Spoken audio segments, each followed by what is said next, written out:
So, hi everyone, my name is Melch and I am your host for today's live stream, Up and Running with ZBrush Part 2. And let's welcome our speaker for today, Sir Aiken. Can you hear me? Hi, sir. So yeah, we're gonna continue the scope from last August. Okay, so last time we stopped at here. So actually on my free time a bit, I also sculpted it a bit more. So the latest one is around this one. So I sculpted the body a little more on my free time, and I added a bit more details on the head, which should be here. Made some adjustments on the head. Also, let's turn this off first. Yeah. Let's review this. So made some adjustments on the head, and so yeah. So before I continue this, there's a few more things I want to share, which I wasn't able to share the last time. So another way of doing sculpting with ZBrush is, if you're familiar with like mannequins, like okay, so let's make a new file para I can show you. So another way of sculpting in ZBrush is if you can imagine a skeleton, so you pick this what tools now. Let me just slowly one second. Actually, let me just close this first. I'm gonna load ZBrush again. So I'm gonna show you another way of doing sculpting. Hmm, okay.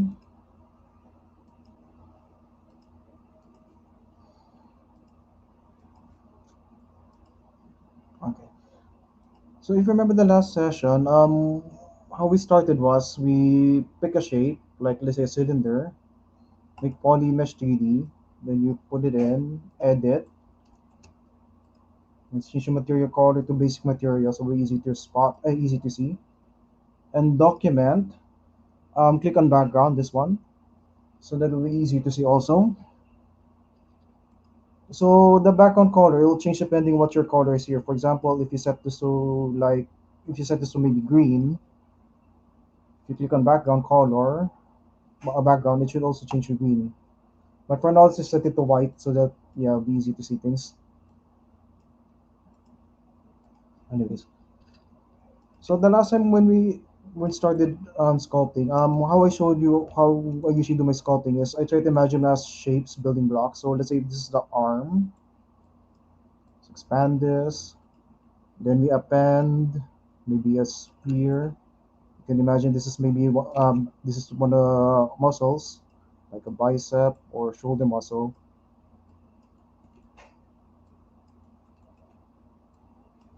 Yes.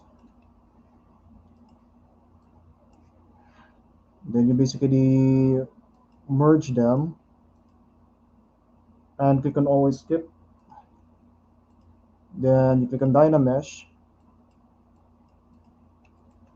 Then you basically start sculpting what you're trying to sculpt. So that's one way of sculpting things. But there's another way. If you're more used to thinking of things like skeletons and such, under tools, you go under Z sphere. There we go. So there's Z sphere. Then make sure you set on draw. Then you click on any of the space here. So what that will do is we'll add a new Z sphere. So let's say you're sculpting an arm. So you click on move. So imagine this is the elbow joint there. Let's zoom out a bit. So let's imagine that's the elbow. Then you click on draw again and click on the Z sphere to add another Z sphere. Then you move it again. So so you have your shoulder, elbow, Then maybe it's for the hand. Maybe it's I don't know the one for the hand. Oops. So this is another way of doing sculpting. If you're more used to this way, imagine think of them as skeletal structure, and you start building up from there. Maybe this is the thumb. Let's add another one for the thumb. Yeah, of course it's off proportion, but for now we're just trying to just give you a bit general idea. Okay. Now just make this 3 fingers, or maybe 2, just to give you an idea.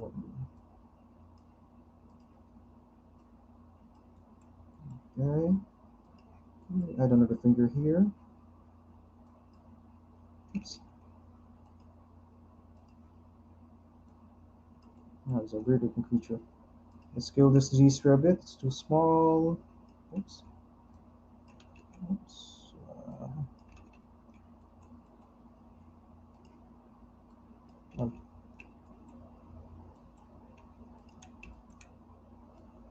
Oh, there we go. Wrong Z-sphere. Okay, there we go.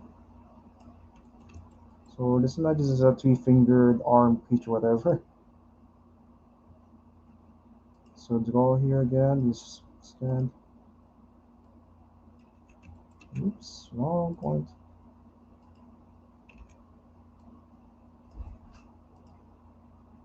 Oh, let's say this is a thumb, and let's say this to our random fingers.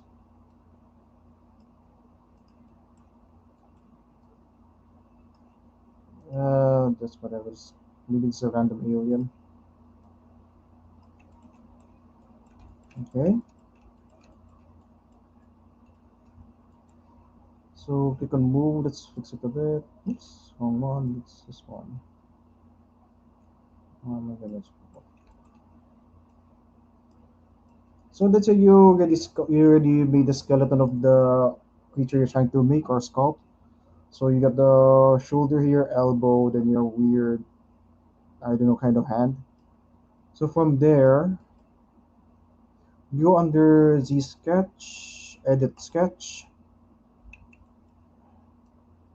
Oops. Make sure you click on draw.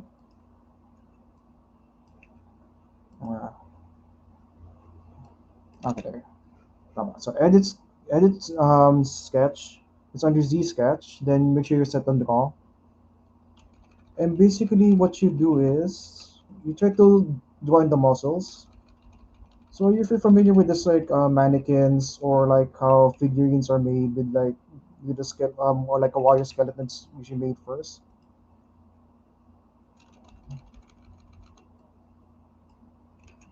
Too big. It's too small. Nice. There we go. So maybe this is a shoulder muscle.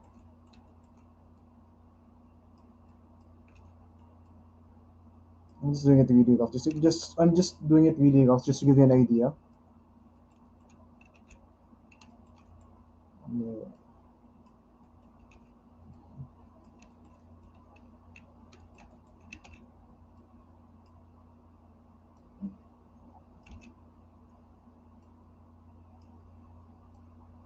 Oops.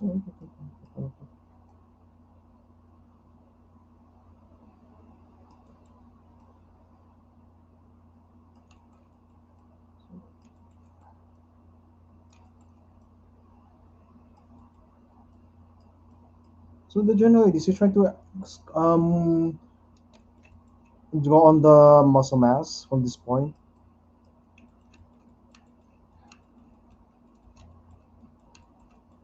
Then to check, you press, you know, yeah, A. So when you hit A, what will happen is it will show you a preview how it's gonna look like when it turns the Z sketch spheres into an actual polygon. So you can see now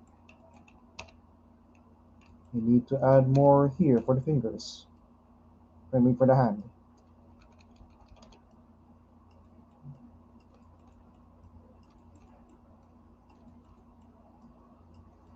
So yeah, if you're more used to thinking of creatures like you start with the skeleton, the Z sphere thing, and then after you're done with the skeleton, you start adding muscle mass or laman, as we call it. if you're used to that kind of mentality, you can go with this workflow. Press A, gives you a preview.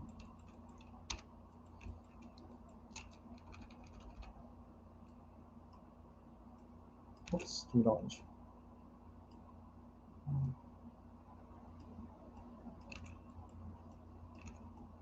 Here's a new one.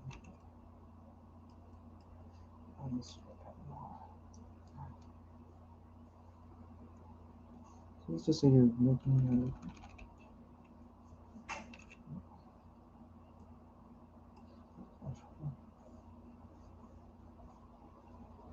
So just like draw in roughly the muscle mass. You don't need to be very specific or detailed immediately because you're gonna sculpt those in later.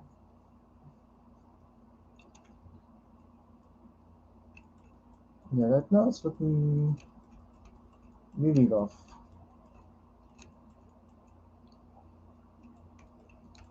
Okay, let's just assume that you're more or less happy with the shape.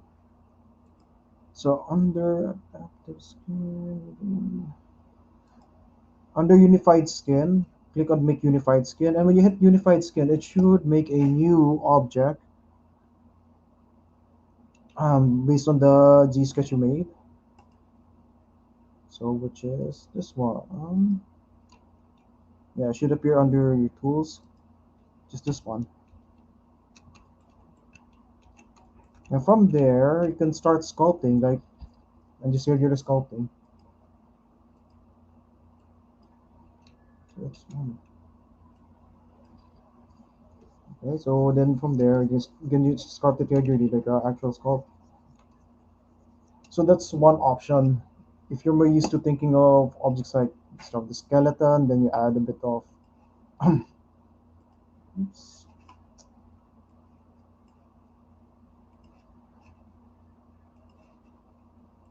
If you're more used to that kind of mentality. Okay, clear?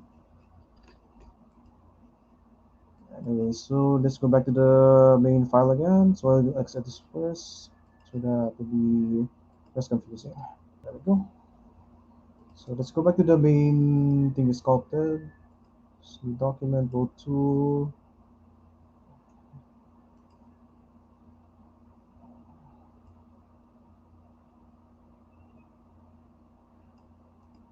mhm, okay.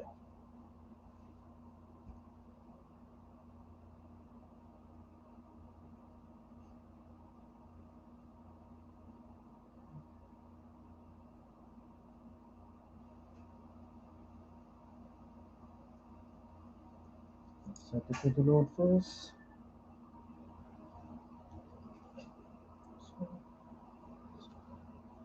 Okay, let's turn this off first. Okay, this is focus on the okay, this is focus on the head first. Let's go back here. Mhm. So the last time we stopped here.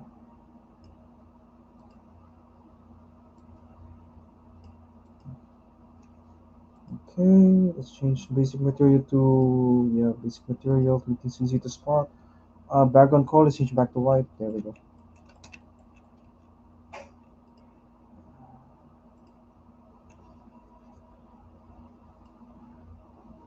And body.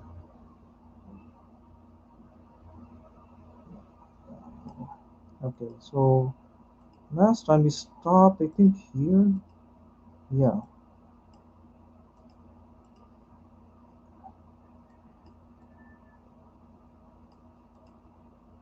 yeah. Last time we last left off where was stop.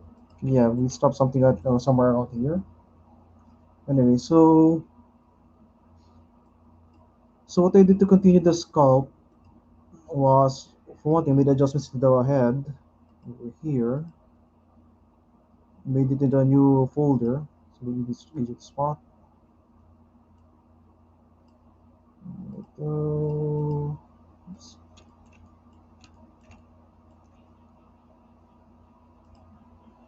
I also separated the gums and the lower jaw, added the tongue, yeah, eyelids, yeah, and the horn. Also adjusted the horn a bit. Now, I usually when I sculpt, I usually tend to, if it's like a creature, I tend to keep the mouth open. But if it's like a human character, I tend to keep the mouth a bit mostly closed. The reason why if it's a creature, I tend to keep the mouth open when I'm sculpt in this position. It makes it easier later on for baking in the maps in the topology. So, and I usually keep the gum separate from the mouth. This one is separate from the head.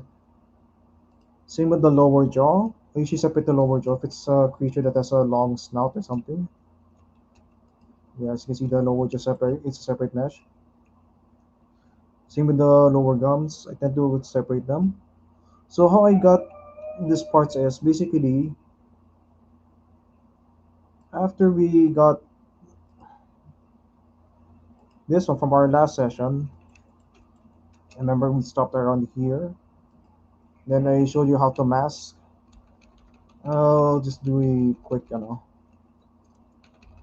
more so I did the other mouth parts.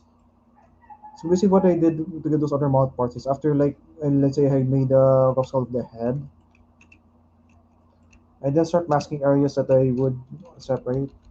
But first, I would make a duplicate copy. So let's make a duplicate. Let's say I need the lower jaw, so I would mask this lower part.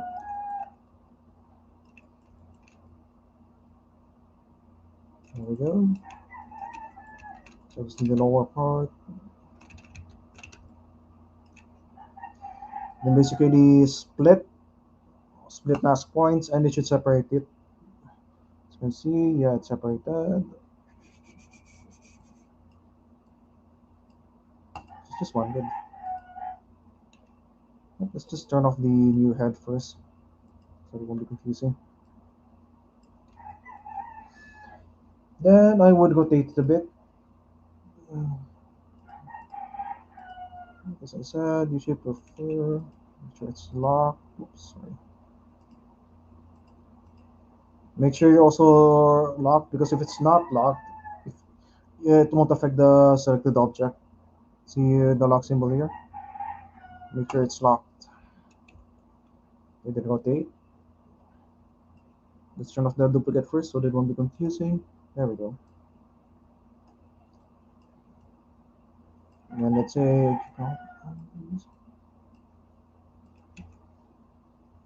then from there I hit solo first so that it'll be easy to see completely, easier to find. Then under geometry, I would hit Dynamesh so that it'll be a closed shape. There we go. But as you can see, there's a gap. This is too flat. So what I would do here is under brushes, inflate. It's just under I in flat. It's actually inflate. There we go. Make sure symmetry is on, and then let's add a bit of thickness. Let's lower intensity. Maybe 4. Below, let's make it maybe 3.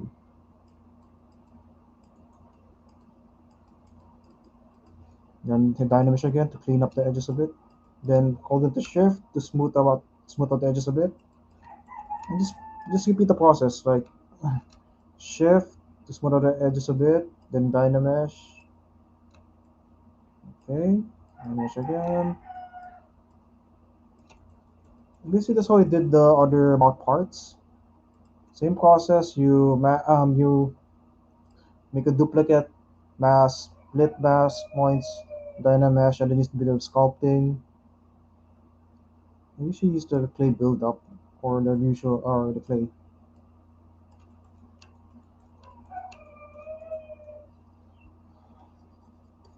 too low. Let's set it to intensity maybe 17.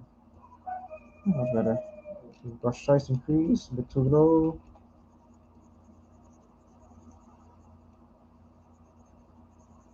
So yeah, but that's a general idea for how I got the other mount parts.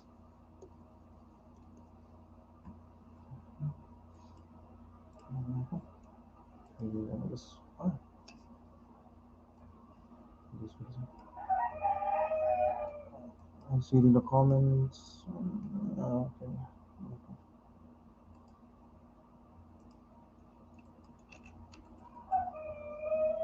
For the gum, same thing.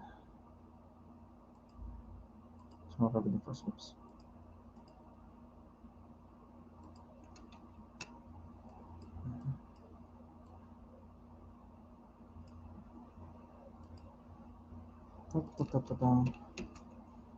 For the gum, same thing.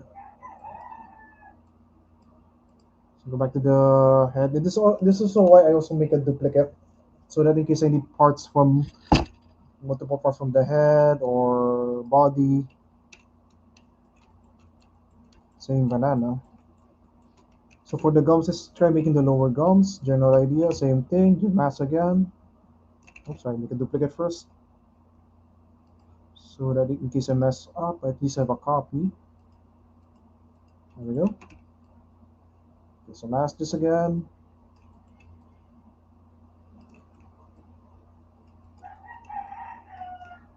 Again, you go to split mask points. Same thing. Or you can also use polygroups.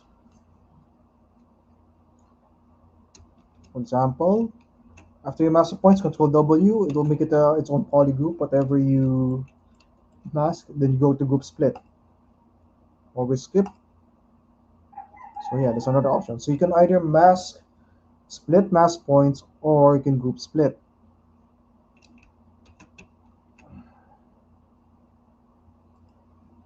Okay, let's go back to that. Cool. So let's say this part is the lower gums. But always make sure your pivot's centered, because sometimes if you make adjustments or edits, it recenters it to the middle of the free scene. So unlock this one to center your pivot back to the object. There you go. And then lock again. Then rotate it a bit. Then basically the same process how we did the mouth. I mean the lower jaw. Solo first, so that'll be easier to spot, or easier to see what you're working on. Geometry, then hit Dynamesh again. Hold the shift. There, clean the edges a bit. And then Dynamesh a bit, clean it up a bit. Basically, you just rinse repeat, same process. In fact,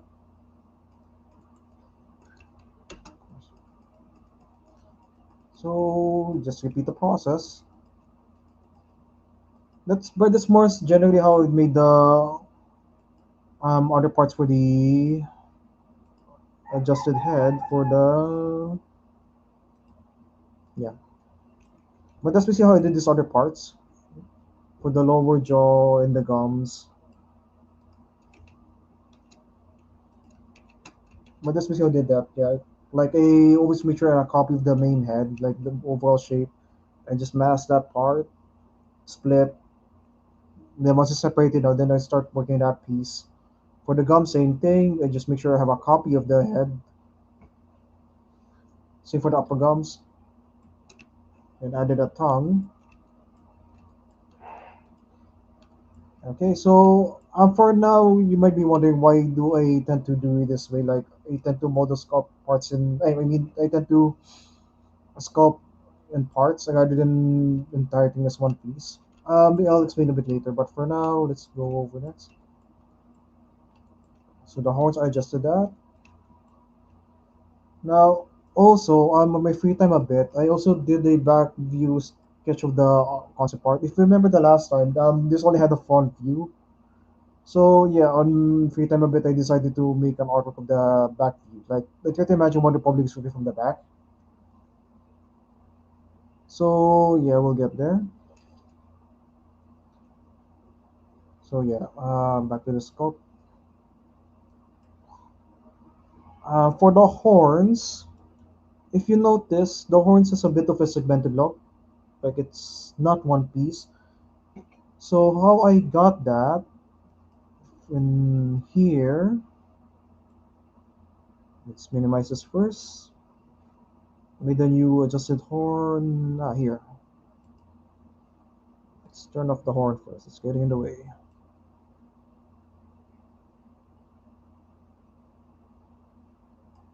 Yeah.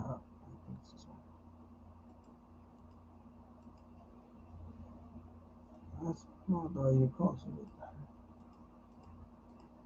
Uh, let's turn off the horn first. The one that's not the whole horn piece because it's getting in the way. Let's turn this off first. Okay.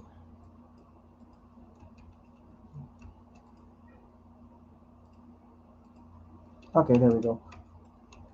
So how I got the segmented look naman for this horn. So let's say I already sculpted the main horn here. There we go. So let's say I'm done sculpting the horn.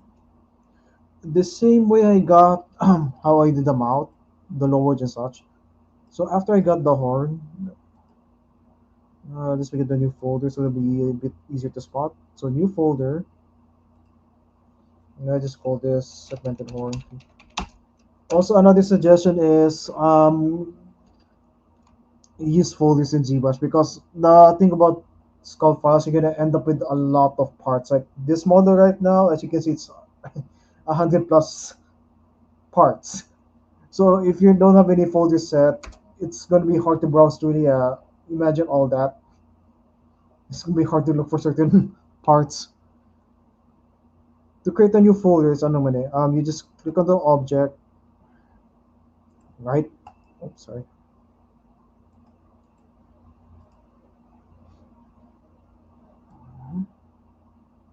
Let's use this one as example now.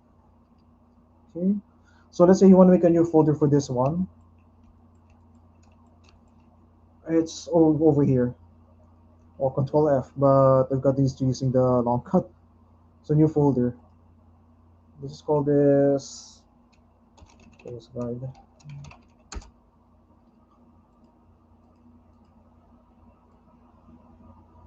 Anyways, okay. Let's get back to the horn. Let's get back to the horn. Let's get back to the horn. Where's the horn? Horn. Here we are. Okay, let's get back to this. So let's say you're done sculpting the horn. You're happy with its shape, your position, and everything. So now you wanna detail a bit further. You want to, yeah, like the segmented look I showed. So since you're gonna end up with a lot of horn parts, so that it won't get confusing, what I will probably do from here, like I did here, immediate separate folder for segmented horn. Once I have the horn shape, I would make a new folder for it.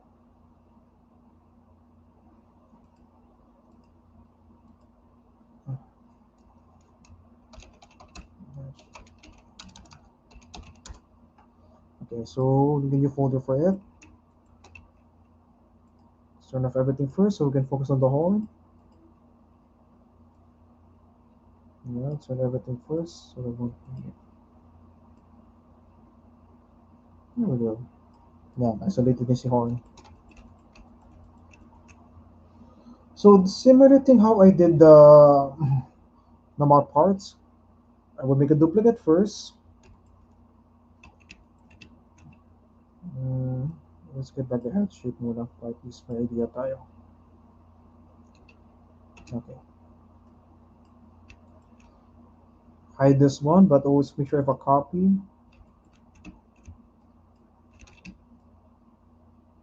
Mask it.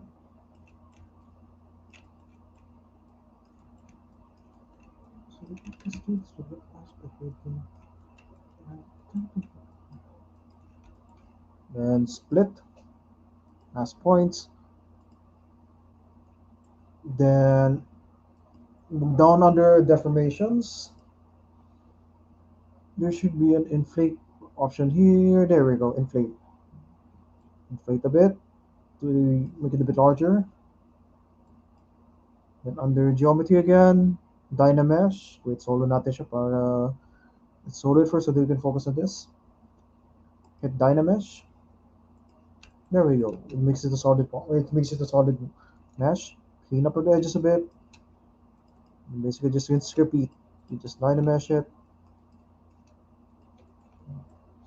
Then go to move to there. Adjust it a bit.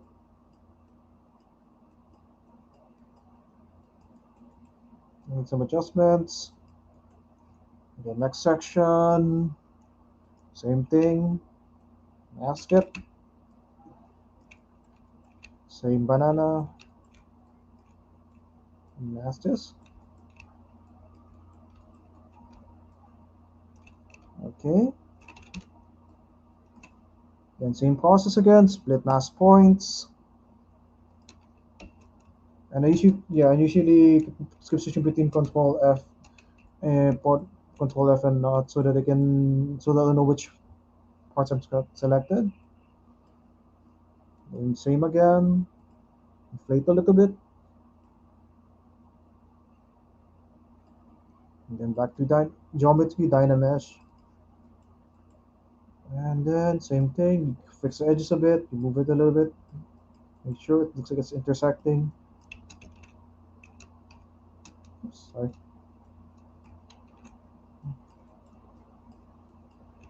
Just yeah, basically rinse repeat until I get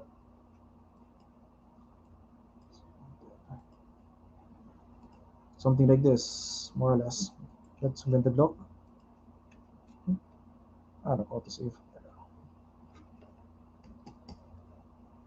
One second, auto saved.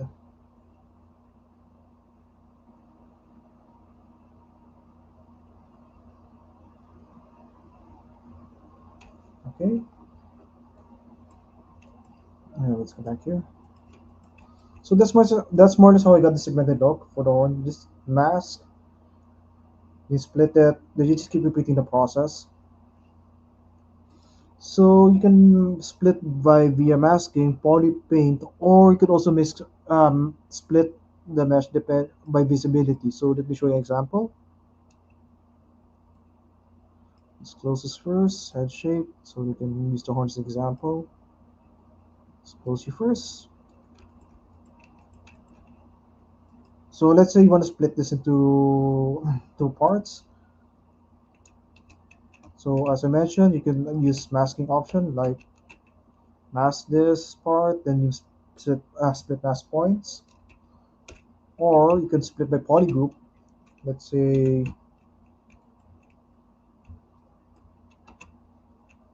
so. What happens if you just split by polygroup?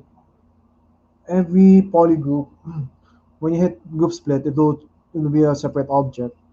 So as you can see now, it's just one solid piece. But since I polygroup sections of it, if I hit group split right now, it should be 1, 2, 3, 4, 5 parts.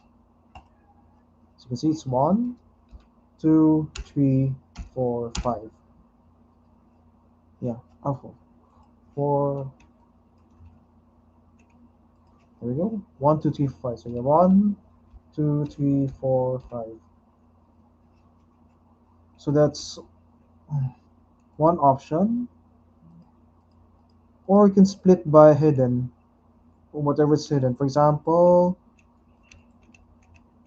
let's make this one part first. Example, um, to hide objects or parts of your mesh, hold on to Shift and Control, left click. So whatever is in the green box, it will be hidden. Example, let's select this. Anyway, sorry, whatever's not in the green box will be hidden. So just like masking, you could also alternate this. Let's say you wanna unhide what's hidden, and you wanna hide this one that's hidden. Control Alt left click. Mhm. Sorry. Oops. Loko.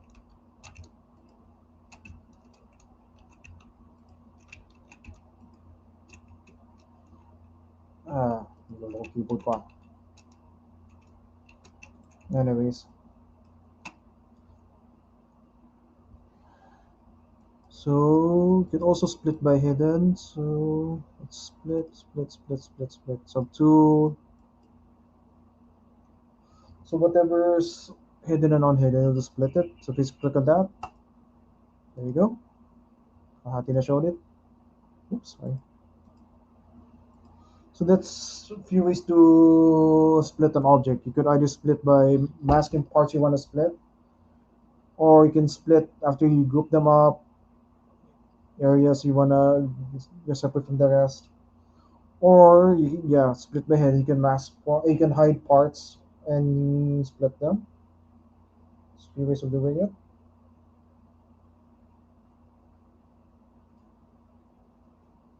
Okay. Anyway, so let's delete this folder first so it won't get confusing. Delete all. And let's get back to the horn. So this more is how I got the segmented loop for the horn. And let's get back to the head. Adjusted head. Where's the adjusted head?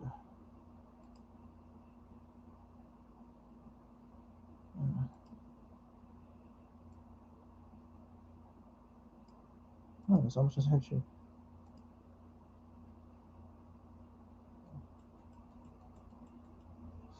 Okay.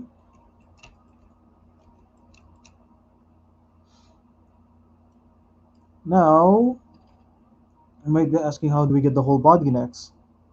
So let's go to this one. Let's talk about this one.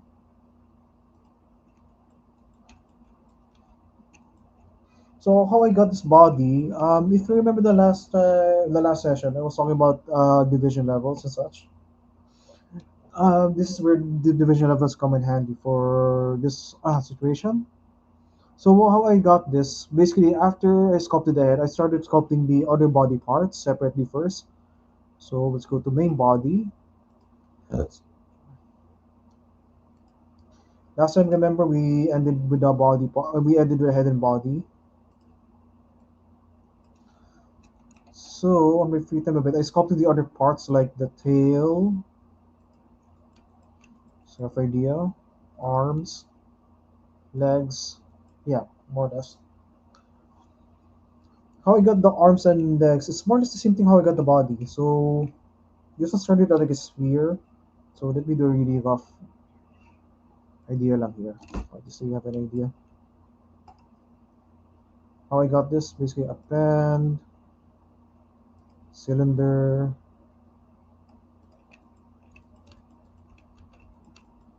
Oops. I'm just gonna give you a rough idea how I got this other body parts. Basically, yeah, I'm more used to doing it this way. Like I tend to imagine parts as building blocks first. I just slap on shapes until I get the what I want. Until I get what I'm looking for. More general idea. Append. Like for example, the shape over here. It started out as a sphere, like that, more or less. Extend, exit a bit.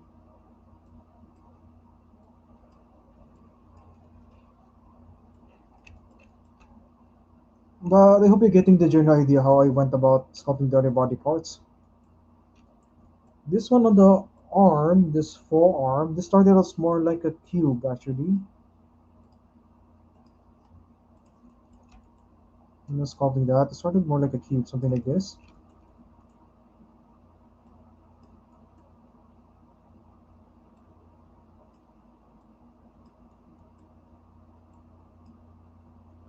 I can just try to get the shape and the get big shapes I need.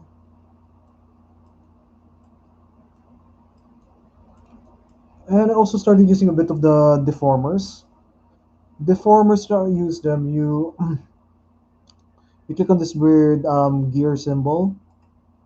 Then when you click on that, left click, the ones I usually use is deformer, bend arc, inflate, and the twist. But for that one, I use the deformer. Oops, sorry. Let's fix it. Deformer, there we go. So yeah, here's a deformer. Um, for the deformer, to manipulate them, you see these white points. So what happens is, whatever those white points are, it's gonna affect whatever's close to it. For example, let's say I just want to manipulate this edge, the one over here.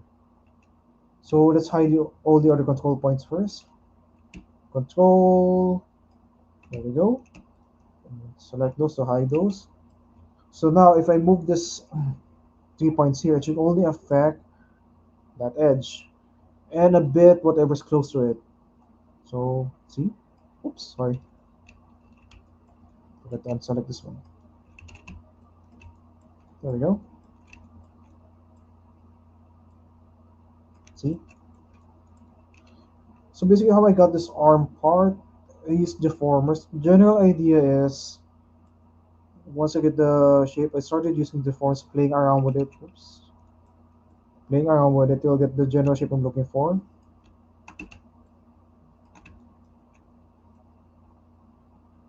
Just play around with it. See where you're going. To unhide the point, the same as your mask. Controls, select to hide. So whatever's visible, it's gonna affect that. To unhide, control alt. There we go. Anyways,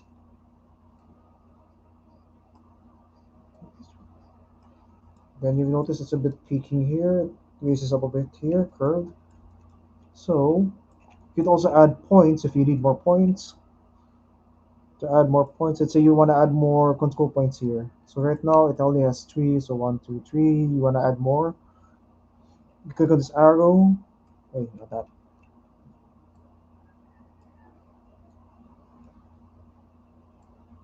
Mhm.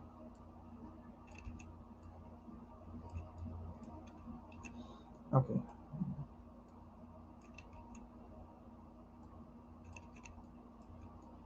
Ano gano'n? Hoy.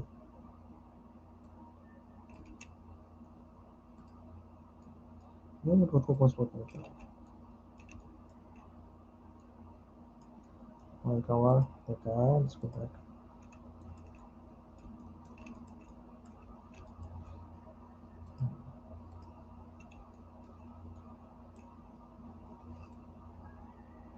Okay. To so add more control points, you click on this cone shape. Left click, hold on and drag out. There we go. We'll add more points. To lessen your control points, all the way around. Left click, drag in. See? Same thing for the other sides.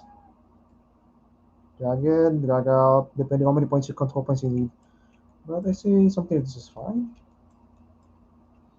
So this upward like shape, curve. So how I did that is I only need these 2 points here. So I hide everything first. And just get the control points here.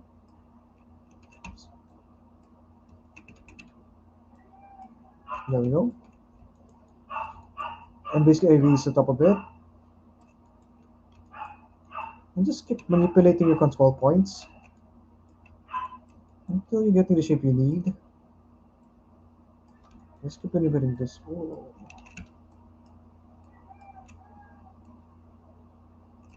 Yeah, just keep manipulating those. And a little bit of sculpting. So,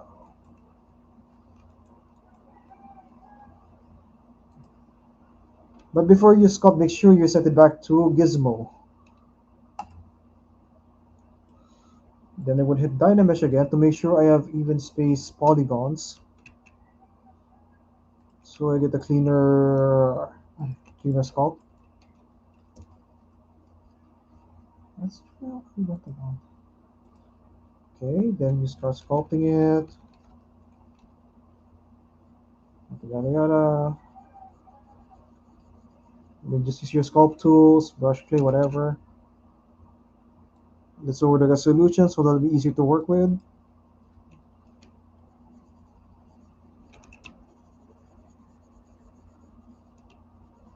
Just during that workflow,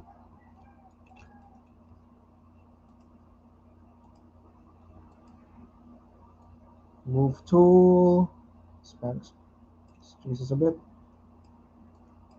But yeah, so how I got this part is I use some combination of deformers, a bit of sculpting tools, just a basic clay, brush, and every so often I keep hitting Dynamesh to make sure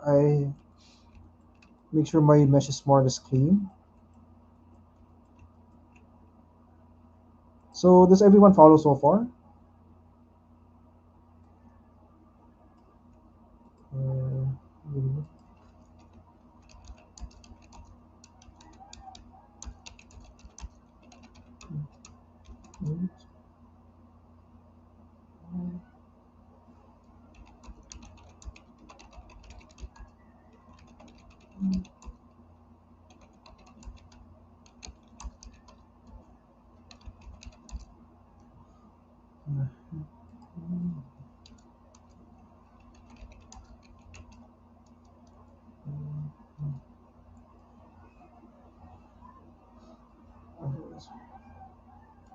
Anyways, let's get back to here. So that's the general idea. So because I kind of grew up playing with Lego model kits, so that's how my brain works. Eh? I've gotten used to the mentality that I always think of building blocks, barring you build them up until you get the shape you need, like cylinder here, or like this one. I added another cylinder. Oops, sorry. So let's see for this one here, I added another cylinder.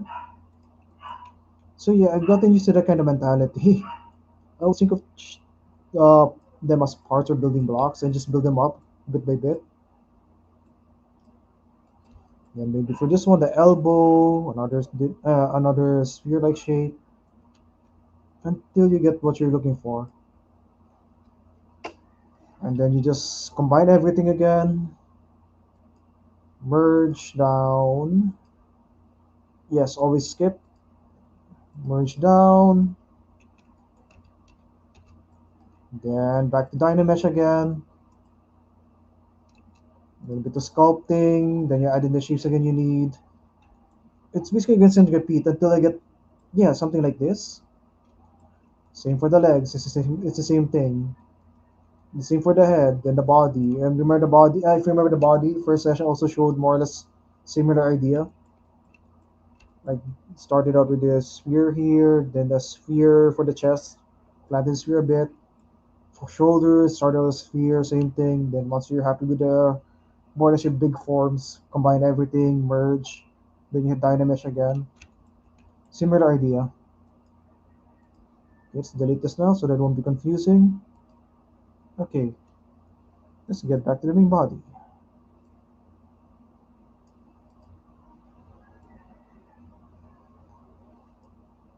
Okay, let's get back here. So let's get back to the main body that's already been divided. Where are you?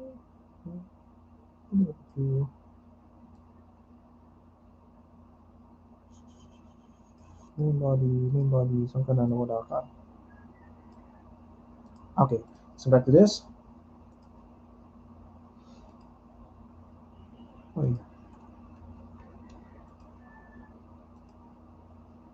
okay,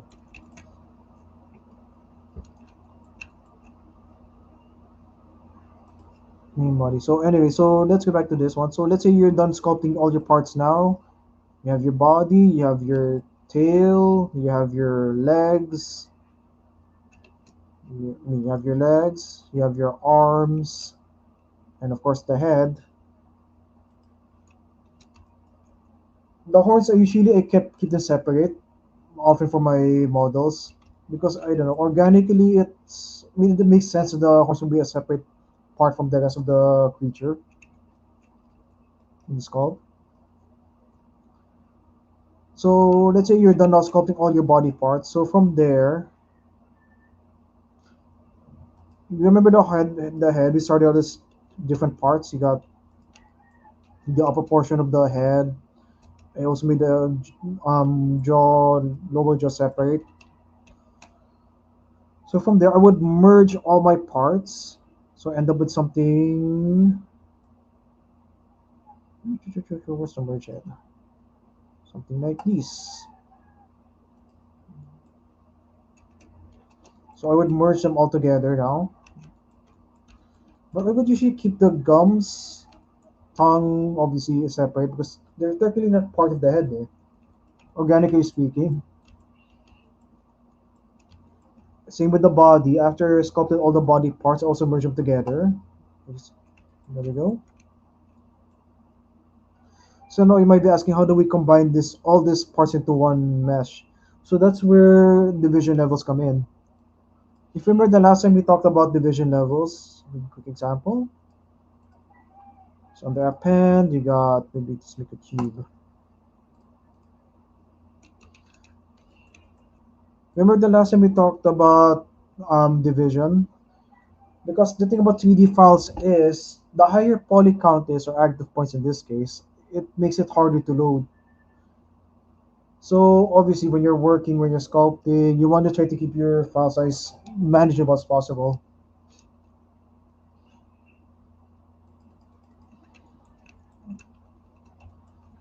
And also, we talked about remember about higher poly count.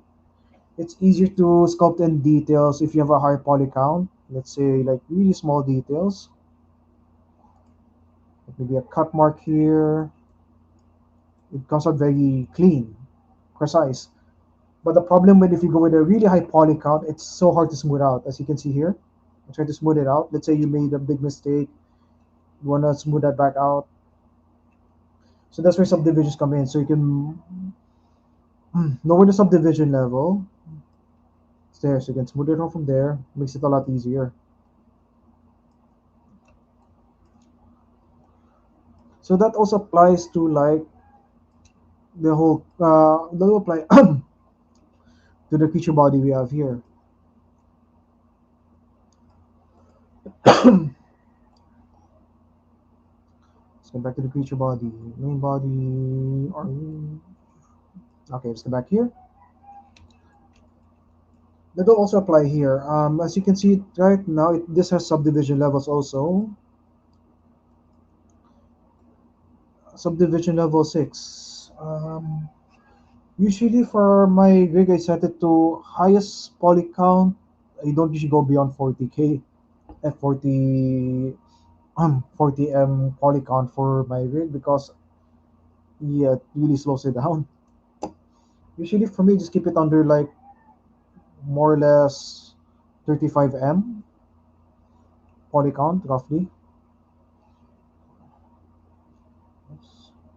Yes, you can see it trying to switch it back to the highest level. It's taking for a while to reload.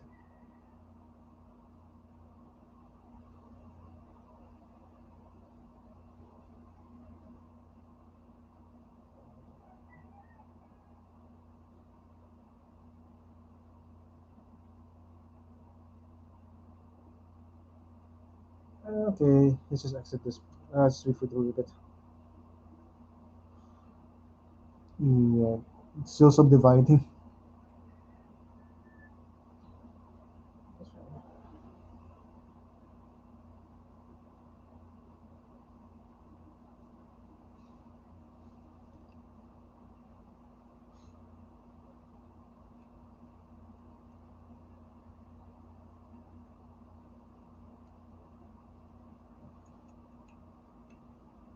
There we go.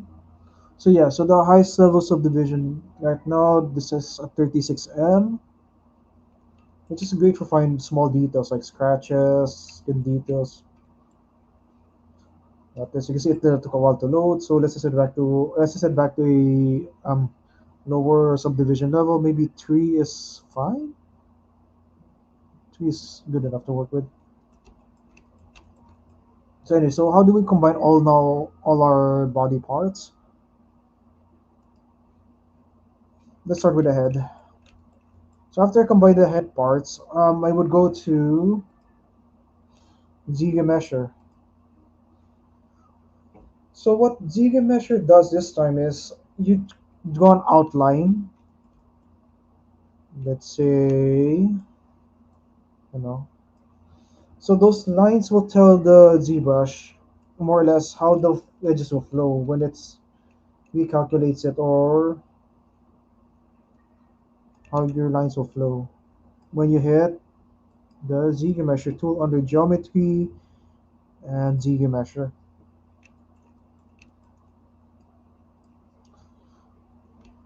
So basically, I try to draw out my lines, make sure I follow more or less the details or the forms of what I sculpted in, like the eyebrows are over here, eyelids, sorry, eyelids are over here. So it's following the curve a bit.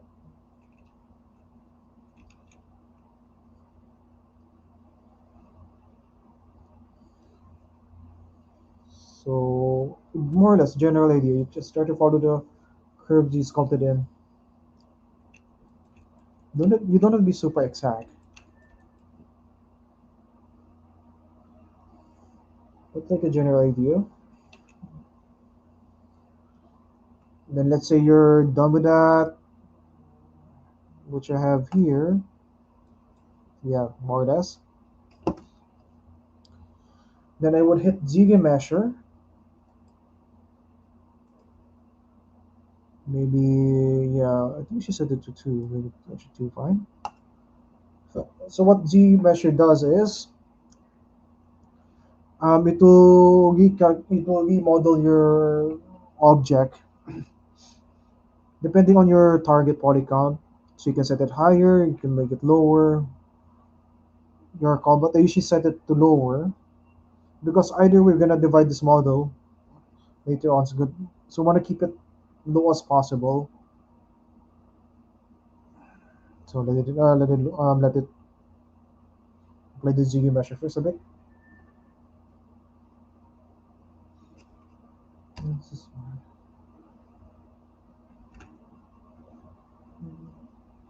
okay.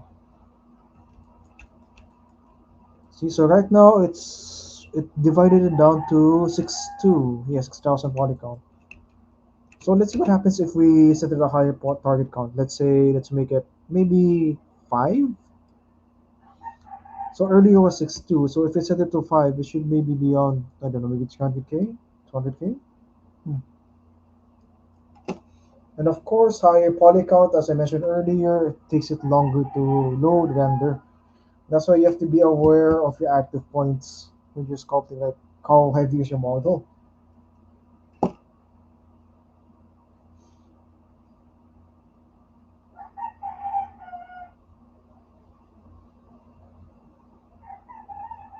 Okay, so let it render out first.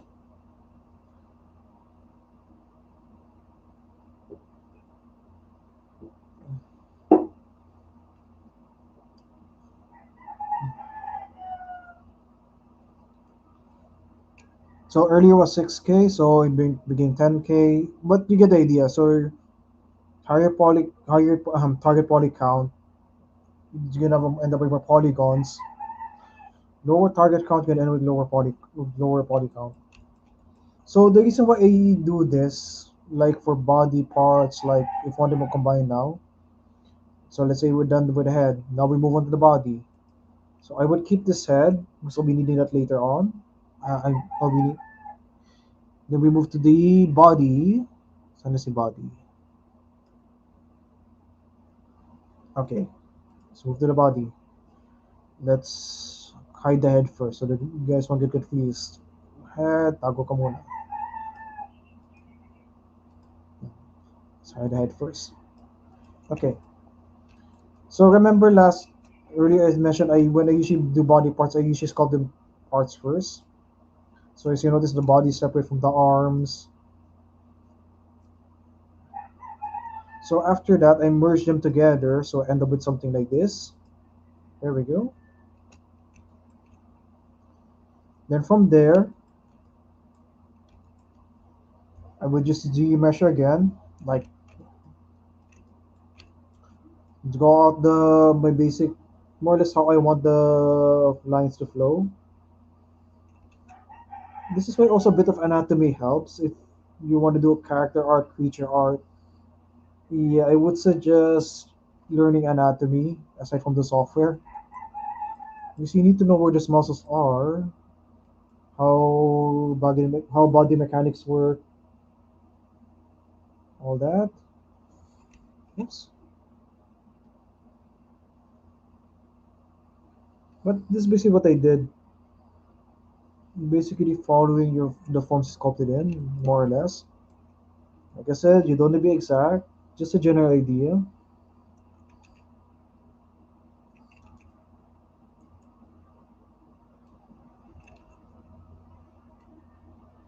There you go. Basically all around everything. Then you would hit G measure again, and just keep tweaking with the target poly count, size, whatever suits your needs. Then from there, I would bring that model in Maya and edit it there and try to combine the whole model, make sure it's all one piece, which I have a sample here. Oh, I believe.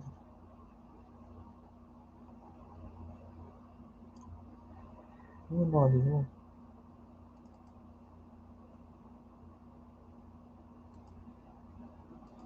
Ah, here. So this is what how I got that earlier. I mean how I got this.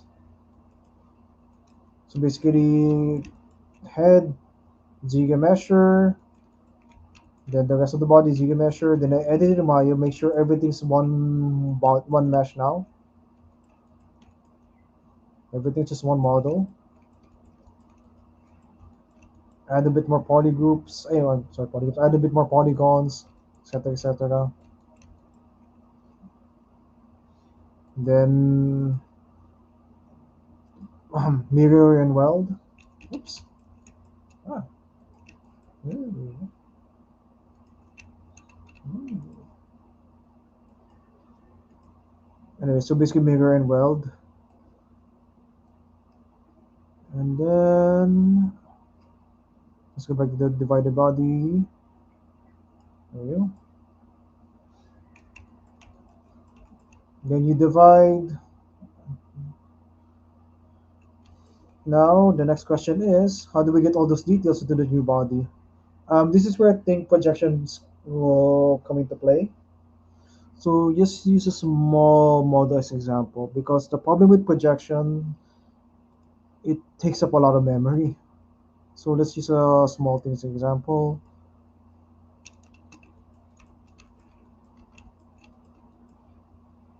Let's turn this into a more detailed cube. Let's make it a bit more denser.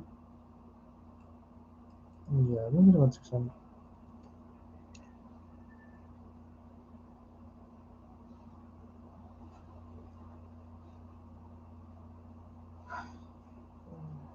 I think 600 is too high.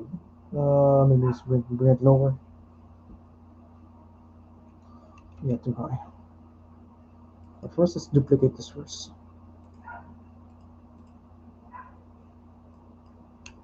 Okay. Example, this let's say this is the one you're sculpted with really lots of high details. Let's just call this one a detailed cube, and this one will be this one will have the subdivision levels. Let's just call this one divided cube so that we know the difference.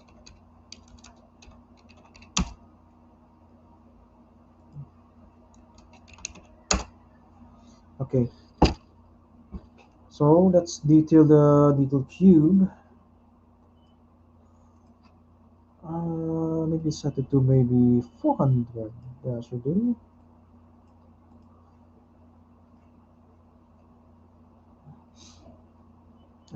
Yeah, that should do.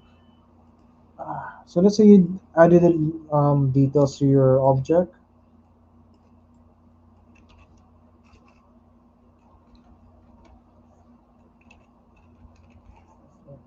This is gonna have squiggles, whatever.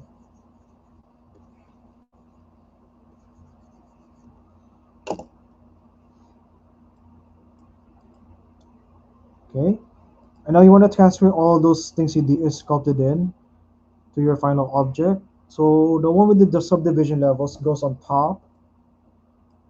Make sure it's unhidden and select this option.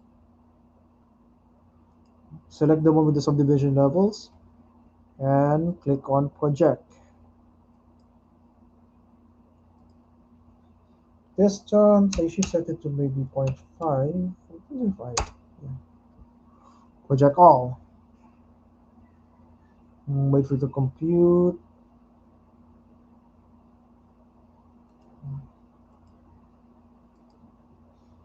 Wala.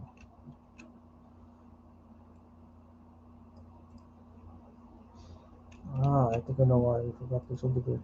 Oops, forgot to divide pala. Okay, so divide it first. Okay, then project.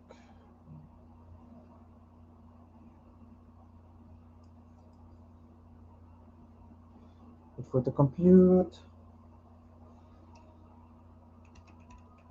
Yeah, this is one tiny view projection, so it takes a bit of time.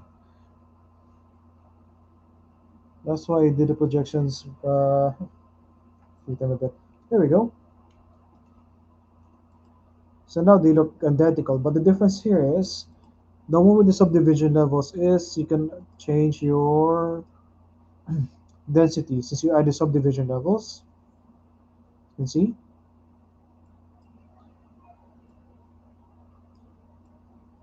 So you might be wondering what's the point of doing this? Like I said earlier, keep saying earlier, higher poly counts, it takes it longer to load. This is maybe a heavy file. So we go back to the divided body. Here we go. This way, it'll be easier to sculpt when you're gonna want to go more detailed sculpting. You can just adjust the subdivision level. Then when you want to make big adjustments, bring it lower.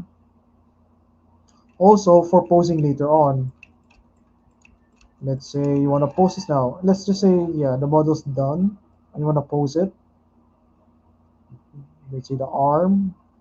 Oops.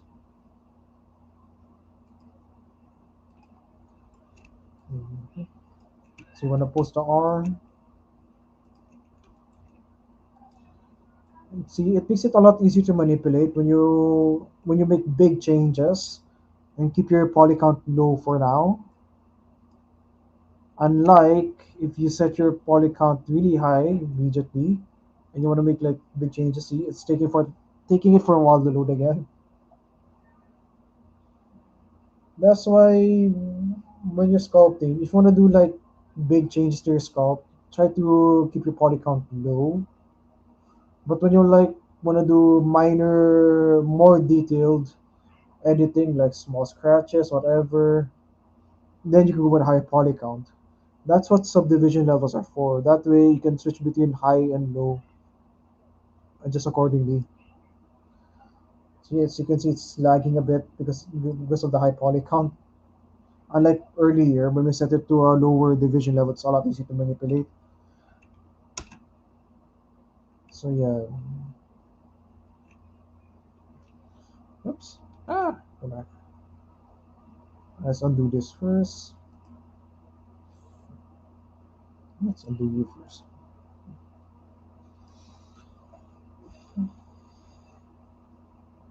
Alright, and my ZBrush crashed.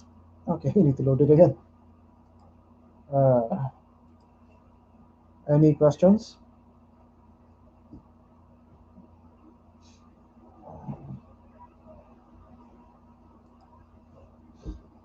Mm,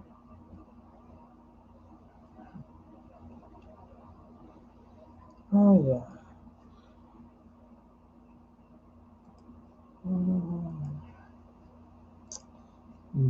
Yeah, it crashed. I need to do ZBrush.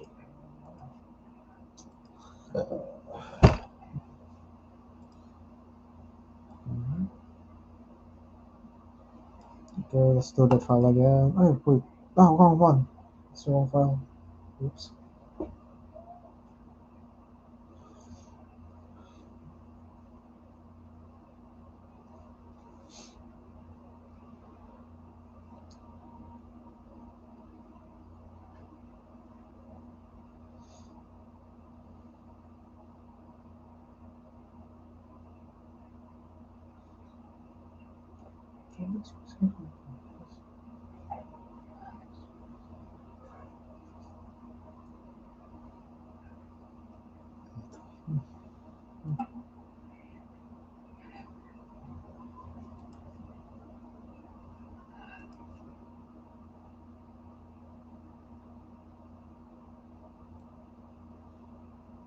Oh, this is the right file. Okay, this is the right file.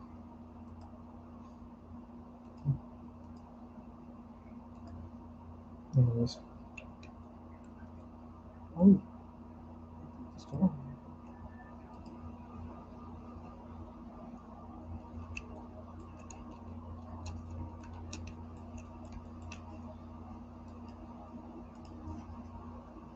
Yeah, this is the wrong file. Oops. See.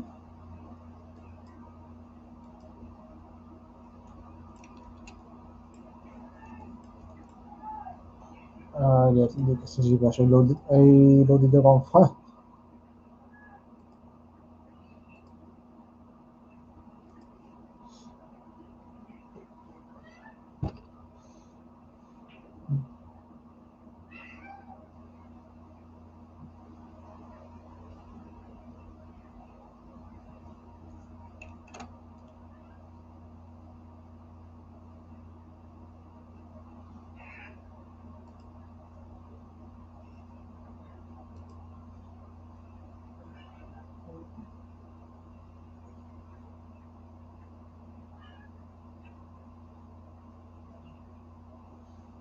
Okay, let's do that again.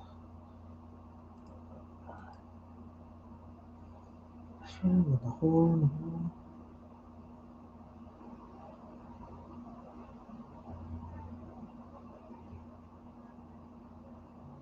Let's go back to the. Okay, this one.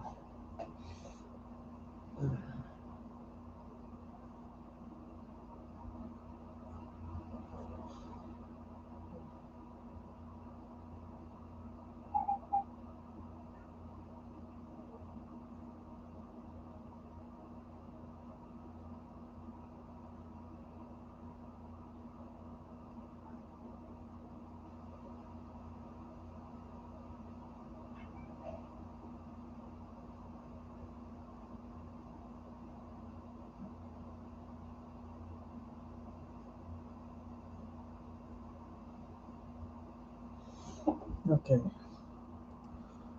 new document.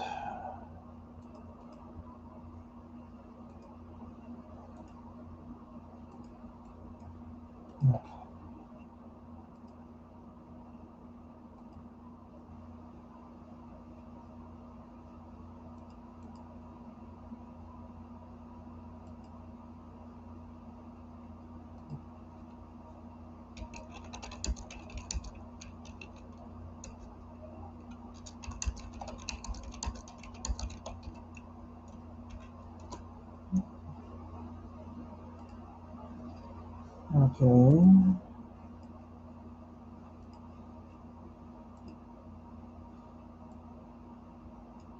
let's turn this off again. So this basically how projection works.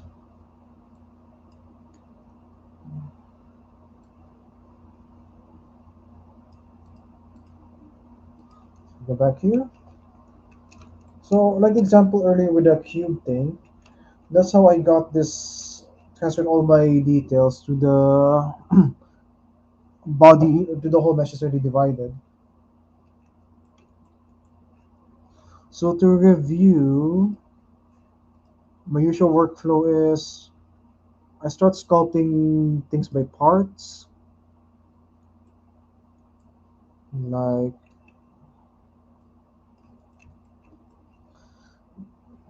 then after I sculpt them by parts, I start combining them, like this one. Like remember earlier I mentioned the lower jaw was separate, then I combine them. Then Ziga measure.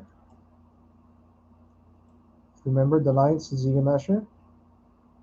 Same thing with the body portion.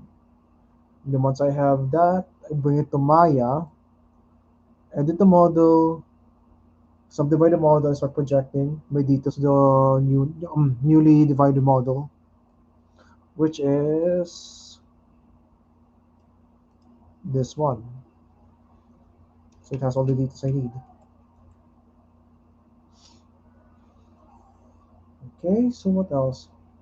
Another way I use Maya for my workflow is for one of my artworks. Now let's look for station.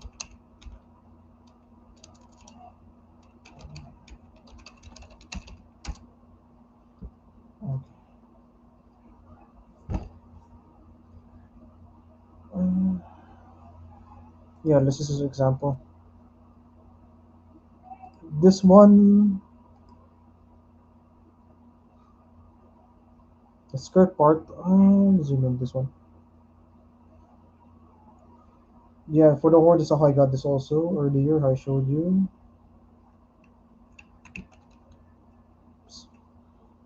If you see the scales on the skirt, how I got that, basically after sculpted this character, post the leg, I made a like guide for the skirt because there's another useful feature in ZBrush. Let me this example.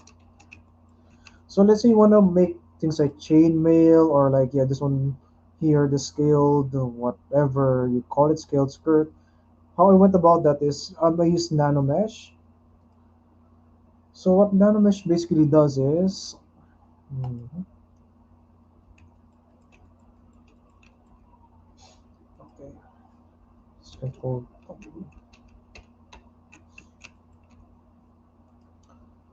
It's under insert. I insert nano mesh, nano mesh, nano mesh.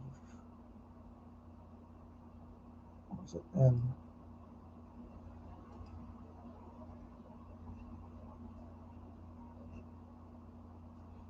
Sorry. Z modular. Insert nano mesh. There we go. So under Z modular, insert Z modular. Make sure you right click on a face and insert nano mesh. So you can use this for like chainmail and such. Right now set to Q. Set to polygroup all. So what will happen is on every face, whatever nanomesh you select, you have selected, it will create a nanomesh in that area. Since the default of insert nanomesh is usually a cube, so if I insert nanomesh here, it will create a cube on all the polyfaces. There we go. And under you can edit the settings under nanomesh here.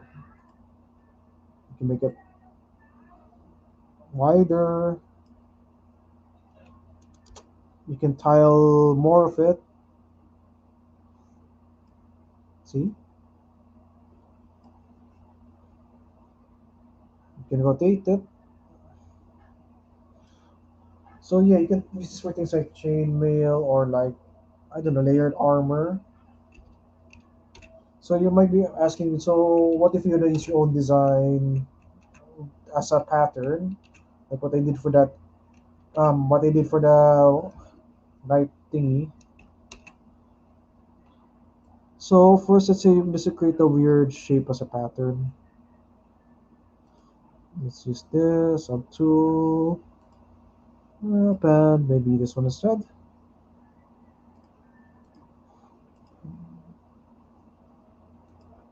Anyways, okay, let's get back. I thought to save it again. This is the before.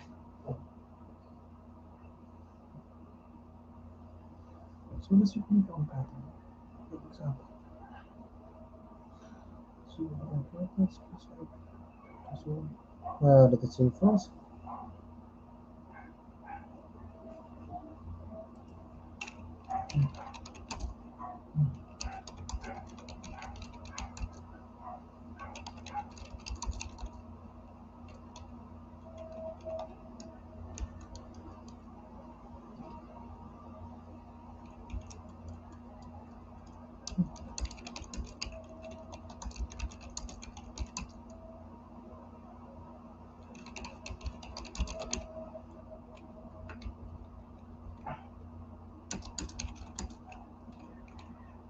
Mm, okay, it's back here. Oops. Wait. Oh,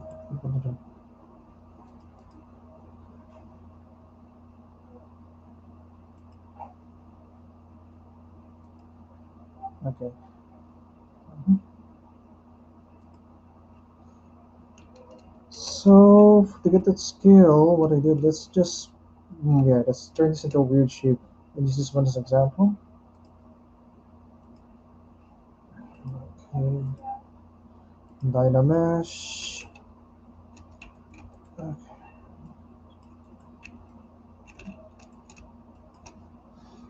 Mhm. Deformer. Okay, deformer.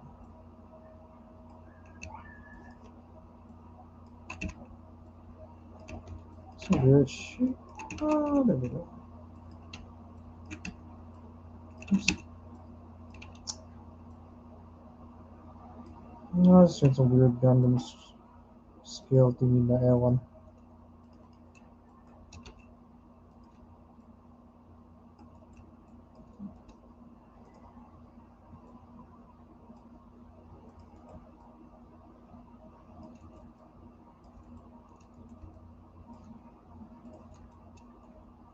Anyway, so this is called this a weird scale thingy. So let's say your major pattern or you want to basis a your basis a pattern. So after you're done sculpting that, you go under your brushes and create nano mesh brush. This one. Sorry, nano mesh. Insert.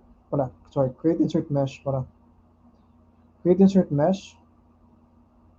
New. So when you do that, what will happen is it should appear on your brushes here. Whatever you created, it should be a new brush that should pop up here. So let's go back to the cylinder early. To the yeah. Let's use this one example. So let's say I wanna add now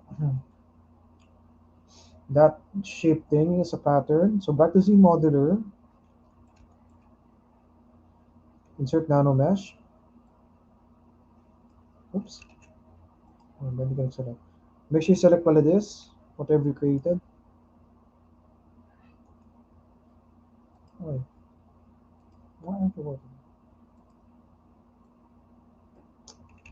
Okay, baka naglolo ko. Okay, let's go back here. Why didn't it go? Hmm.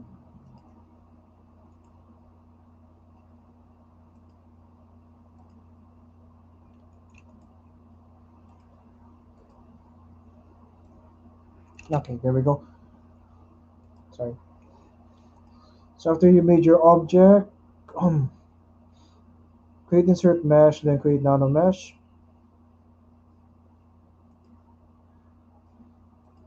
Make sure you are under insert nano mesh. Make sure select polygroup all. And there we go. Take out the settings niya. Let's go back to nano mesh. Just visit the settings.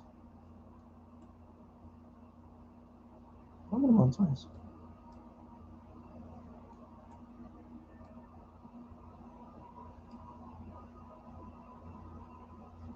Okay, one sec. Are you working? Pinaglolo ko. Let's try this again. Okay, properly.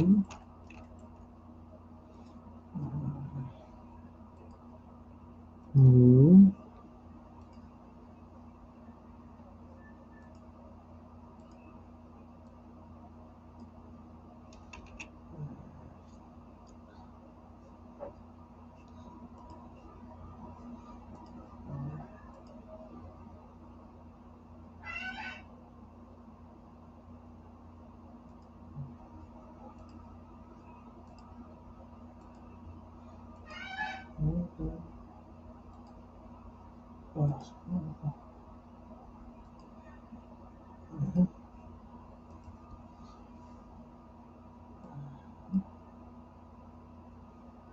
I don't know what's wrong with you. Why are you doing this? You know what? This is being a new cube. Why are you doing that?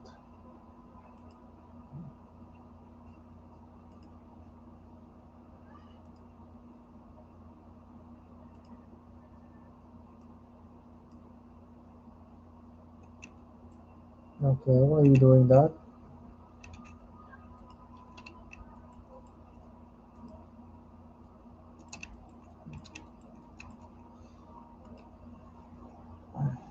Wait, how does it need to be reset my ZBrush? It's wonking out again.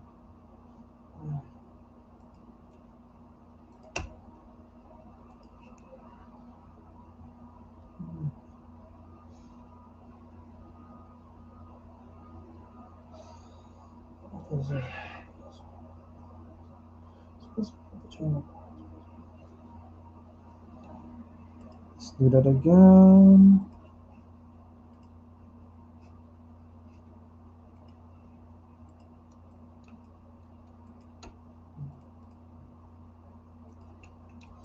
Okay, let's do that again.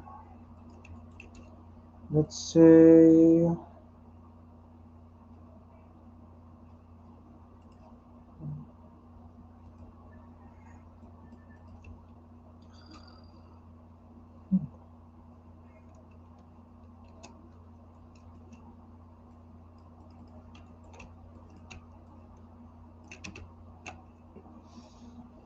deformation deformer.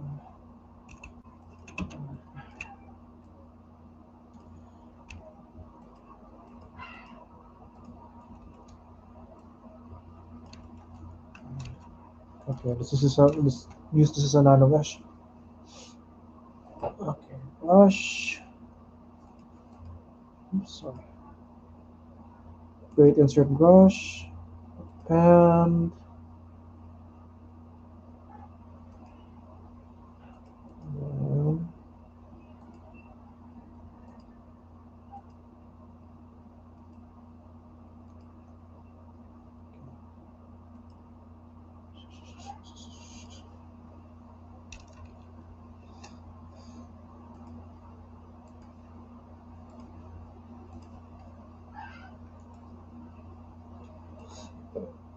let's see which type. There we go.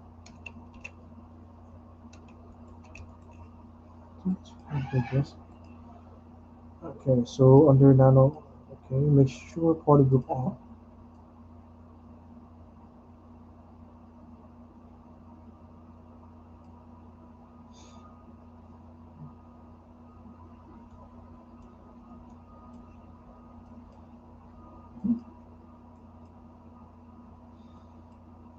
Nano mesh.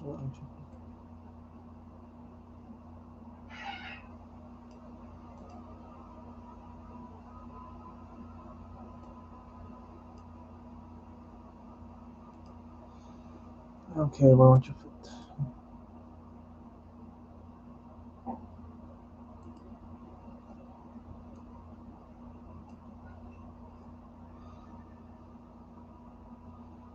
What? Okay. Why are you working? Ba't ang gulo ko ngayon, ha? Kanina pa, okay ka naman.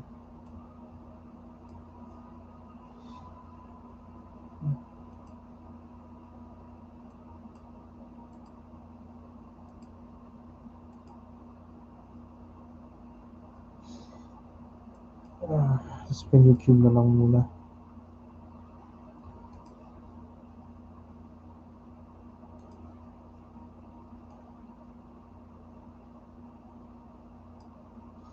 Okay.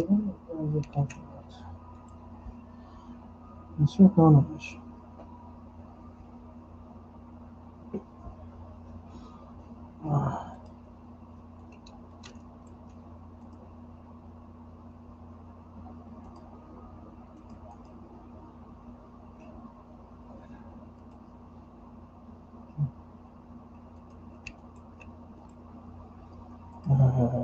Like that.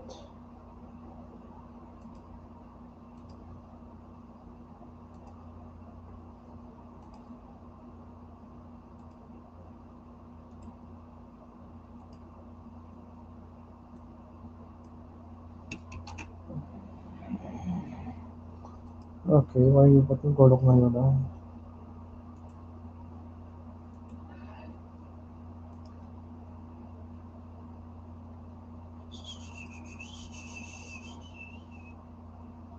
So, ano na siya? Ay,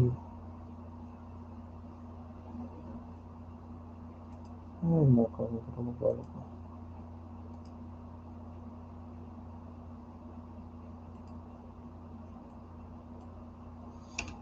Okay, why are you conking out now?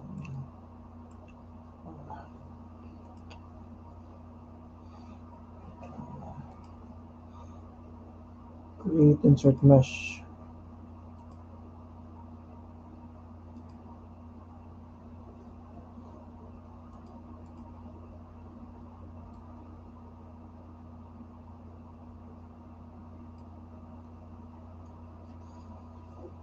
I'm not sure why I would do this. I think I know why. Shadow detailed. Uh-huh. There we go. Much better.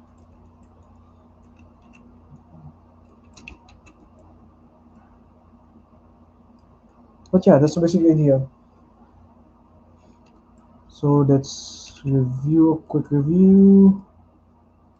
So first you create the shape. You want whatever you want to make into a pattern, like chainmail or I don't know, woven pattern. After you make the pattern shape, you go on insert create mesh here. Then you go to Z modeler. Make sure you're set on insert nano mesh, right? When you right click over face, polygroup all. Yeah. Then you're gonna adjust the settings here. Change the width, make it tile more depending on the settings.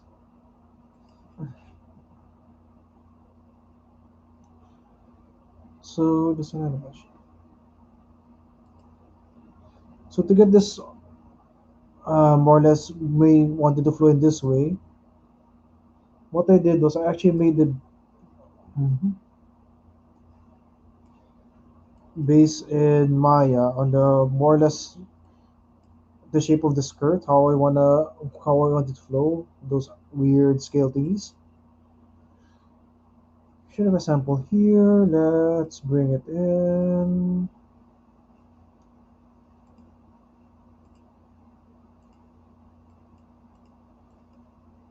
Import.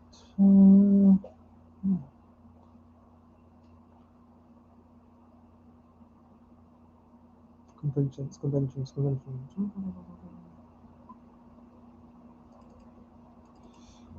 Hmm.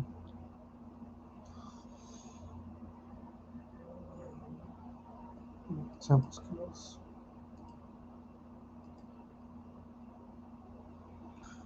Let's delete this now. Won't be doing this anymore.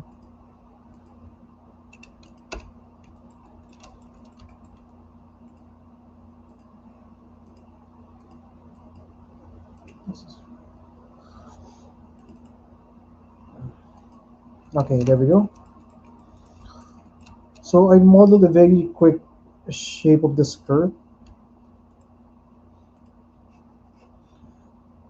Here we go.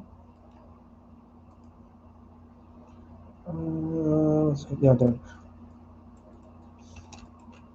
So about the decision about quick shape, this quick on how I want the skills to flow for the skirt, and also made it alternating instead of one whole piece. The reason why I did this is so if better control the scales or whatever pattern I'm gonna add, and I want it to be a bit alternating. So example, okay, okay, it's too large. Hmm. This is mesh.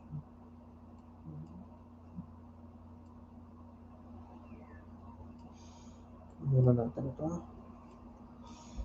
Oops, sorry. Uh, Now it's okay. Why I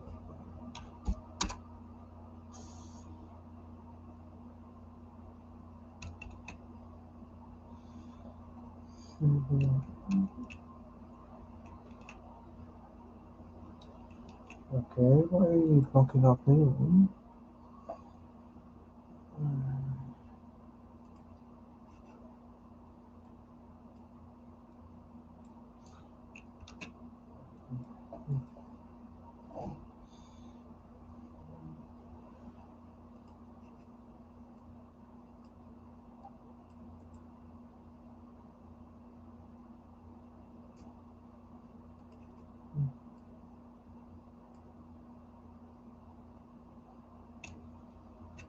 Okay.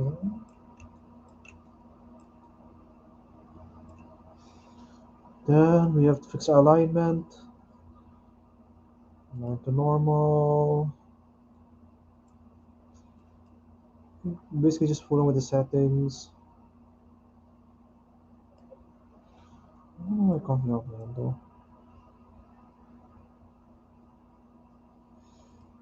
Short edge. No, not that.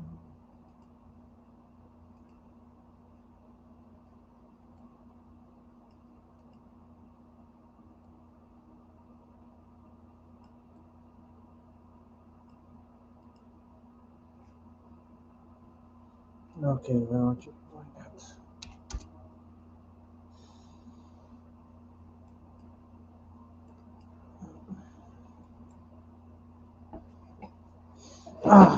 Alright.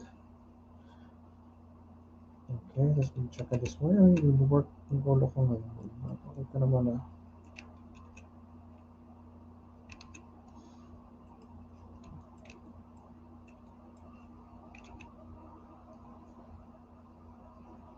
Okay, si mo tuloy na naman.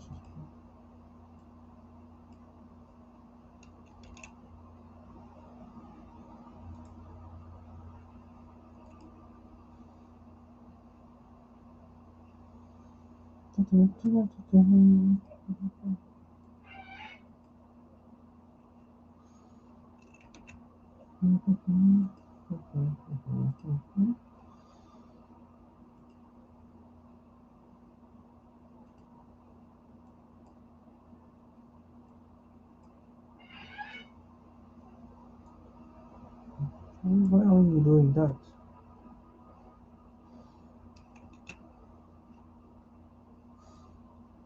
I don't know what's wrong with you right now, Mario. Why are you doing that?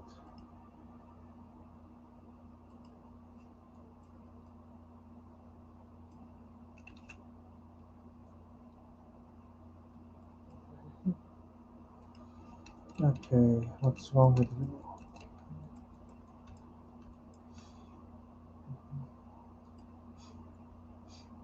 Create nanomesh, create nanomesh, create nanomesh. Create nanomesh. Insert mesh. Append.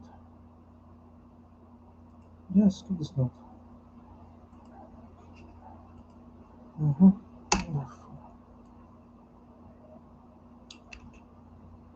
Okay, let's try this again. Why you working? What are you cooking up right now?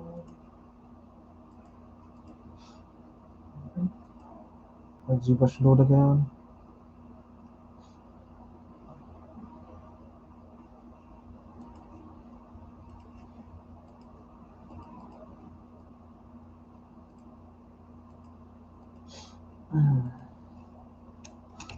Oops, sorry. Uh,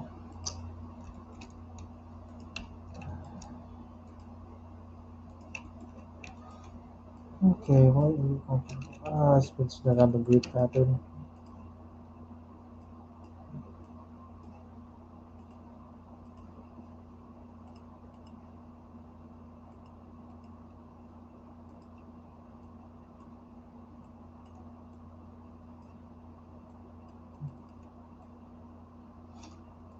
Okay, insert. Uh, okay.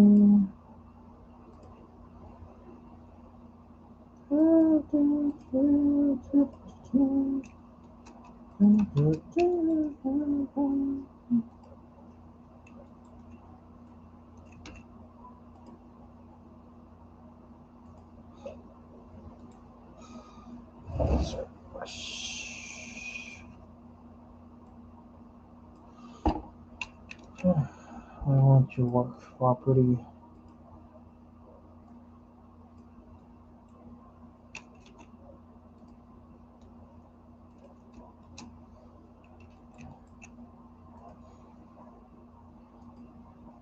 Okay.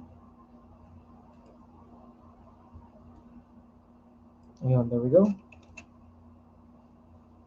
So,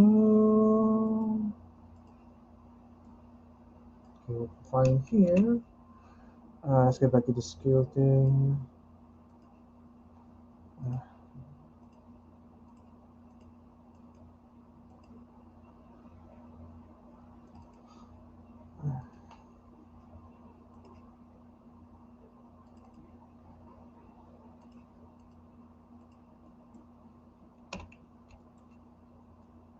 okay, there. Okay, so that's basically how I did the skills on the skills on the skirt here. Go down there. Oops, it's gonna be clear view. Yeah, the skills here. So I basically made a pattern that's more a scale like shape first. Let's just imagine this. This is a scale thing.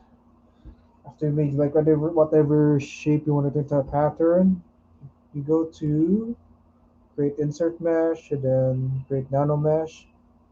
Then when you're about to apply it, you go to Z modeler, then right click on the face, insert nano mesh, polygroup all. There you go. And it's just a matter of playing with the settings on nano mesh. Just play around with it to get what you need. Alignment, I set it I think to that was UV. No, it wasn't. I set it to normal. Also, let's say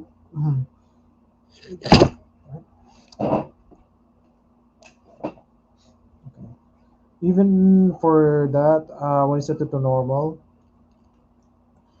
I had to split it because there were some scales that I had to adjust manually.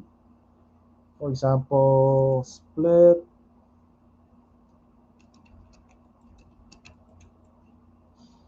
mass points. Oh, sorry.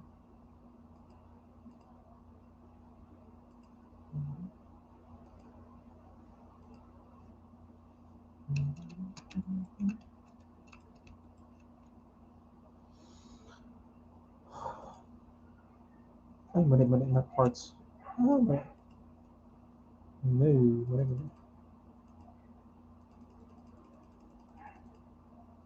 Sorry.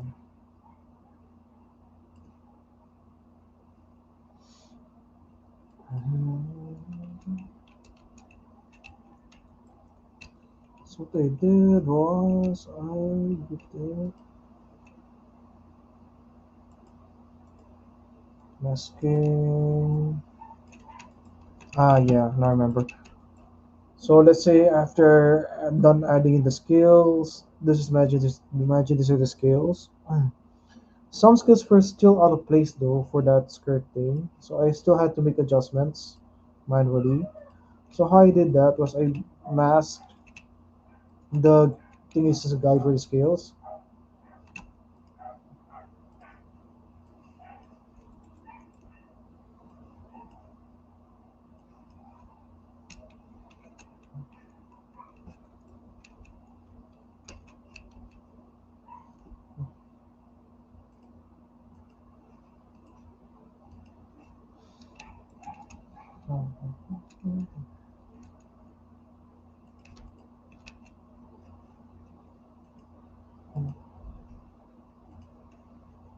I should hit them.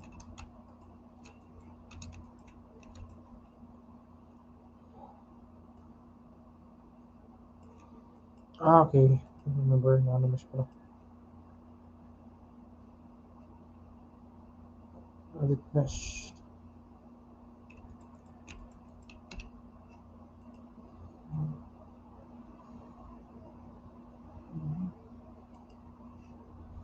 There we go. I remember. Fill mode, yes.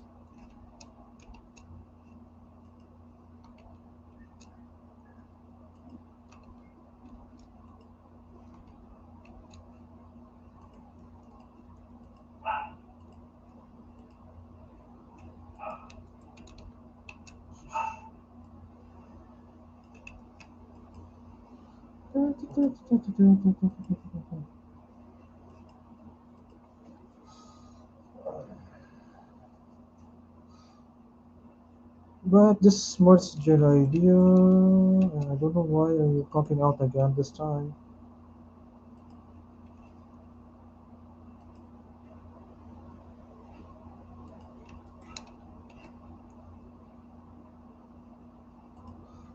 Okay, let's try this again. Why are you conking out this time?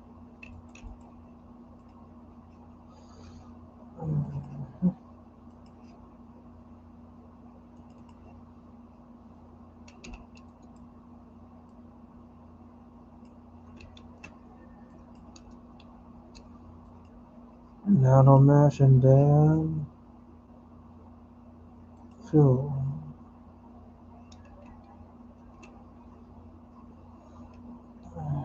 Copy.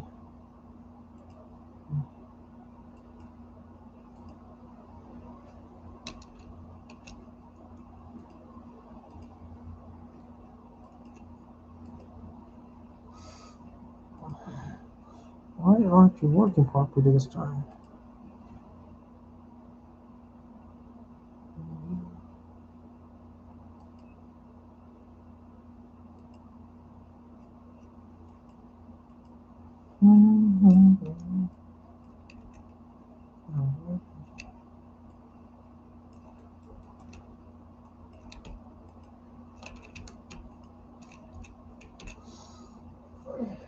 Okay, why aren't you working this time?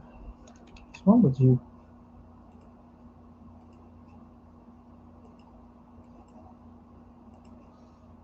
Okay, so let's put this back again.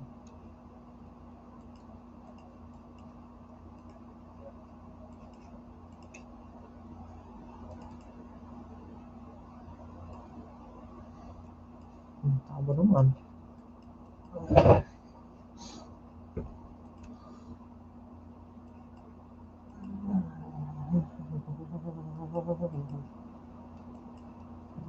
Nano mesh.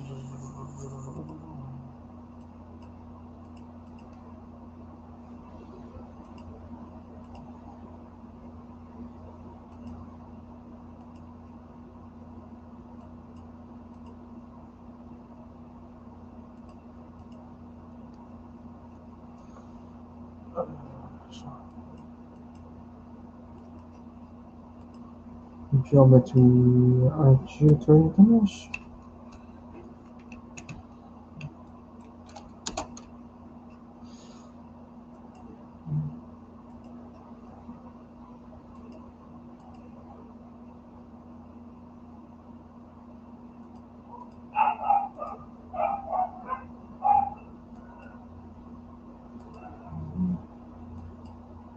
Anyways, get back to the sculpting on.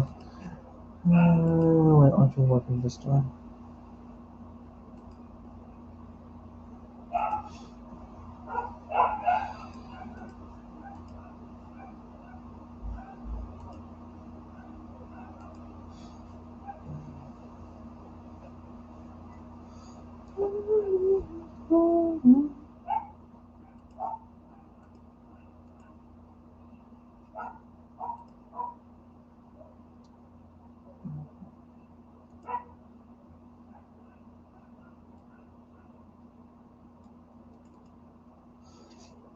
Okay, so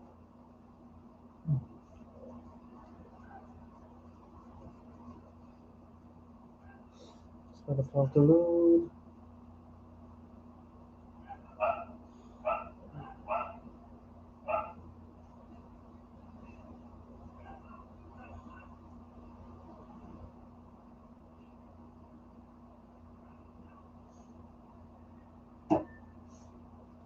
Okay, so let's get back to this.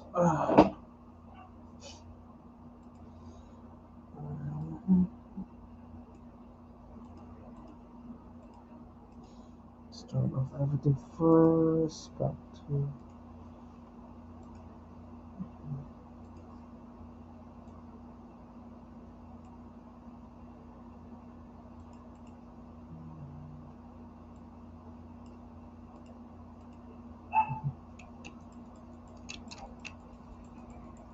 okay. So let's review. So after I sculpt the details, jiggy measure, then I bring the lower res model to Maya, fix it up a bit, combine everything. Then I start doing projecting the high details I sculpted into the new model. It's already divided.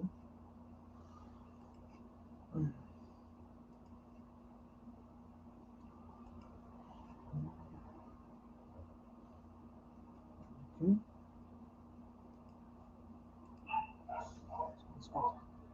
So let's move on to the horns. We'll talk about that.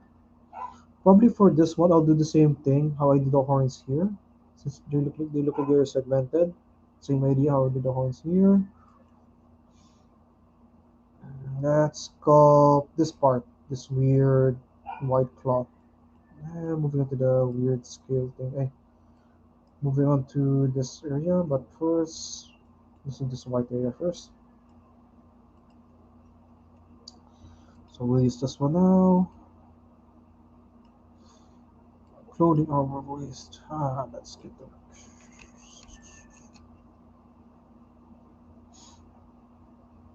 So, we'll copy this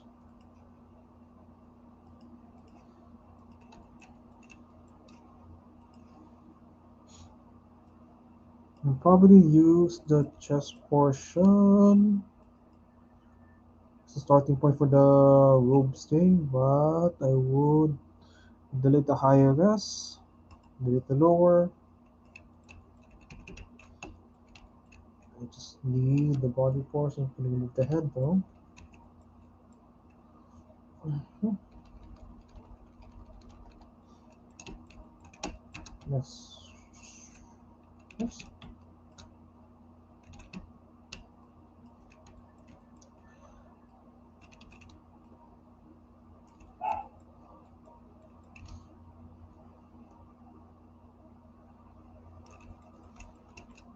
So that white thing,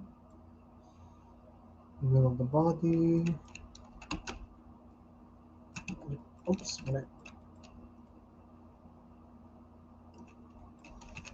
just need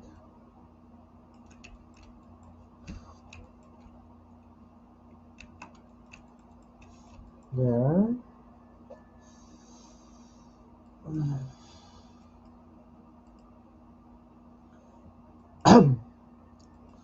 Split mass points there. So with you.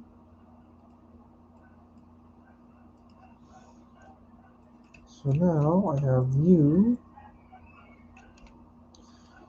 geometry, Dynamesh. A little bit of time. There we go.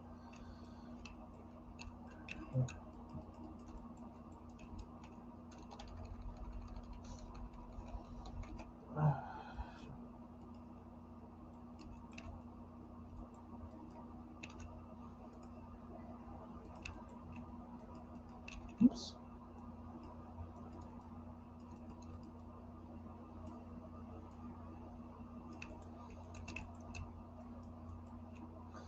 Now, since it has some very long sleeves, probably a pen.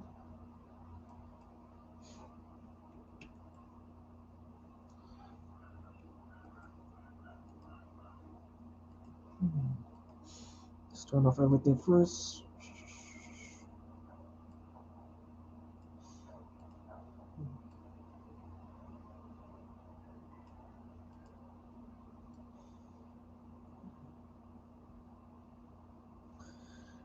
Okay, back here. Let's call this inner part cloth. So easy to spot. Okay.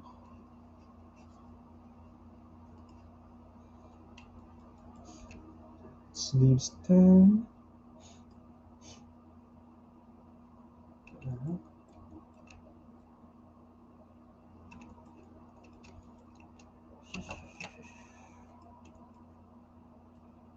Oops.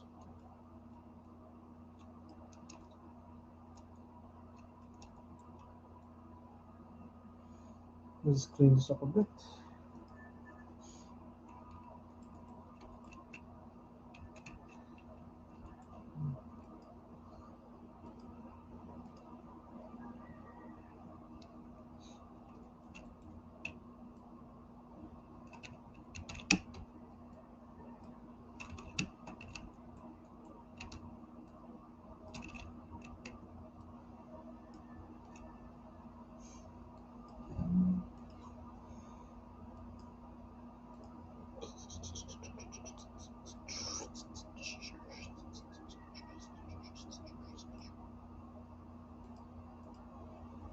Just like this.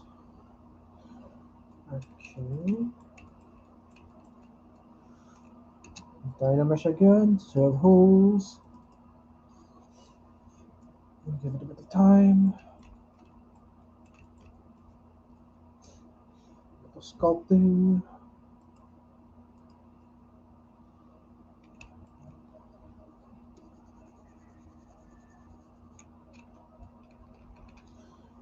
So increase intensity. Just sculpt, sculpt, sculpt. Let's lower the Dynamesh.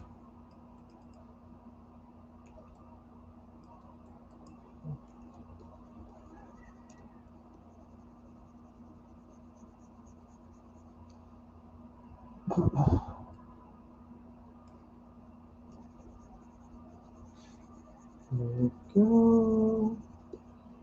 Just into the side. Just sculpt it in.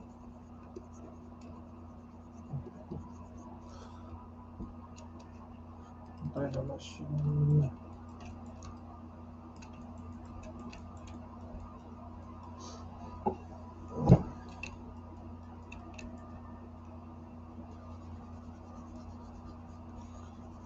But I hope you get the general idea, more or less.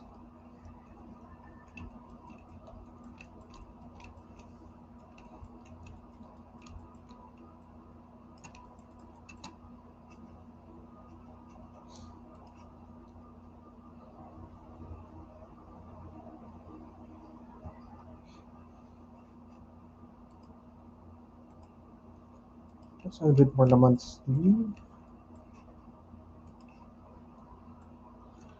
Alright.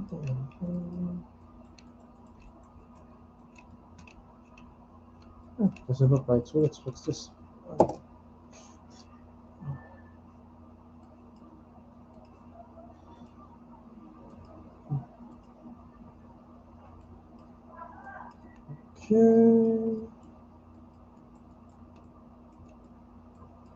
Oops.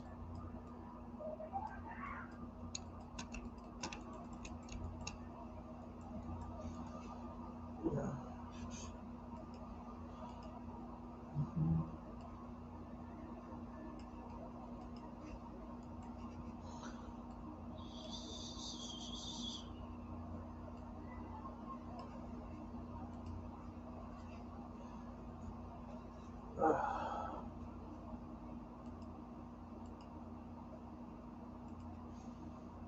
Wait, but,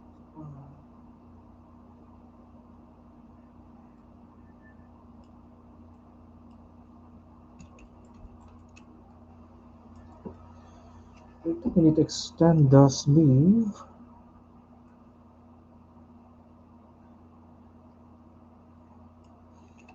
Yeah, just extend it a little bit more.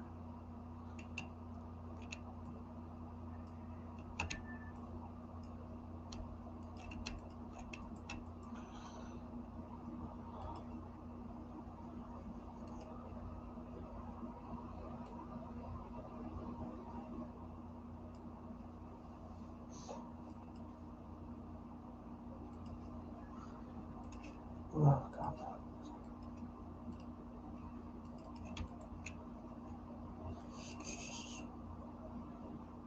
Just keep adding, no resolution, to make it easy to work with.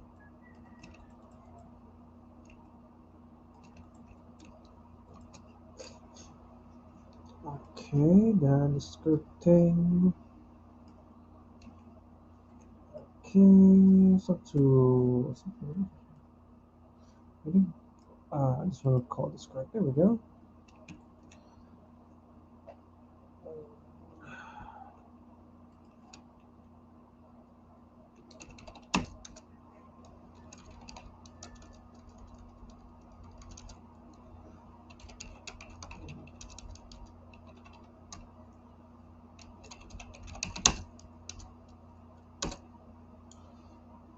Okay.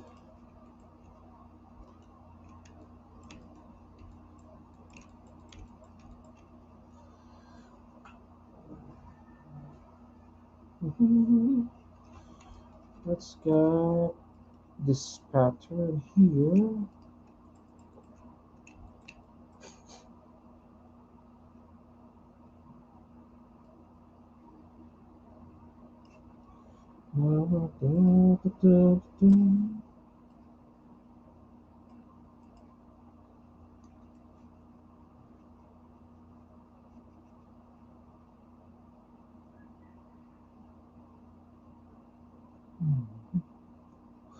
Including below waist. Okay, below waist. I'm gonna script join.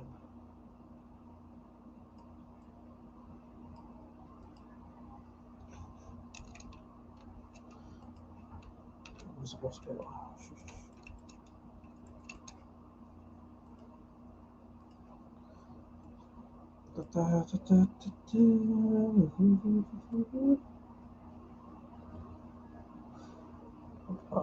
Oh yeah, also another important thing under subtools, visible count, maybe make it a bit lower. This is the spot.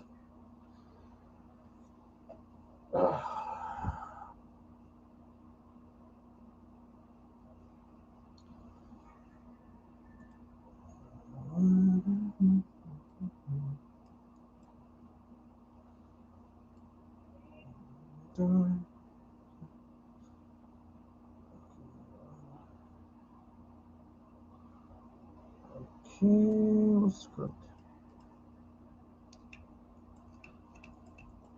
Yeah, so let's add that weird design things. Bring it up.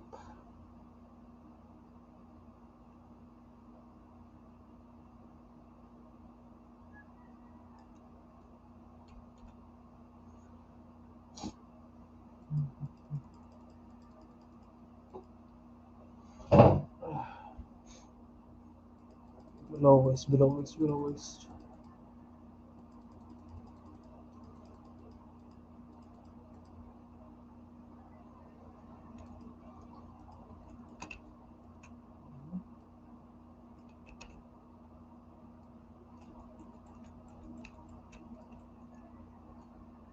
Okay.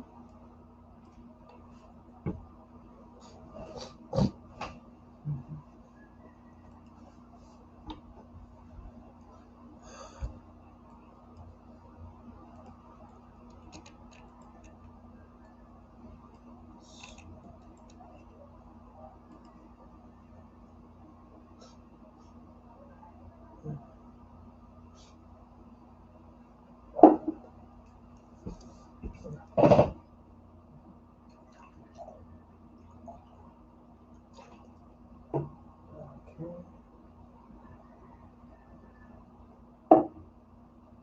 Okay. What's it gonna do again? Ah, yeah, this part.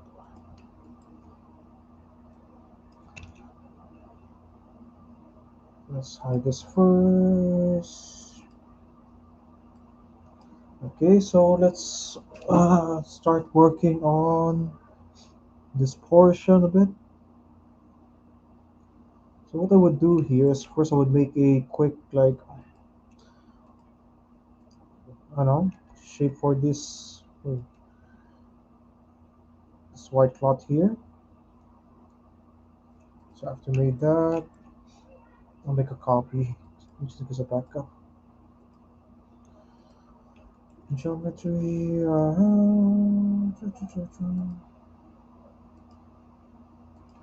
dynamic, wide. Okay, so let's use mask.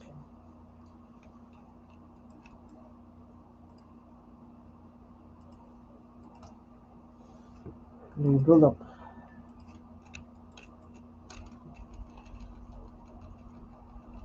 So let's mask this. Oops. What's your body count? Okay, too low. So geometry. Uh,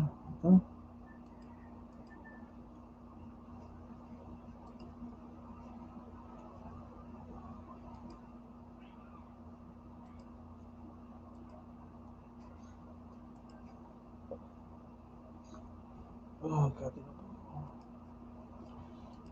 Okay, so to get this part, I think we'll try to go with a mask.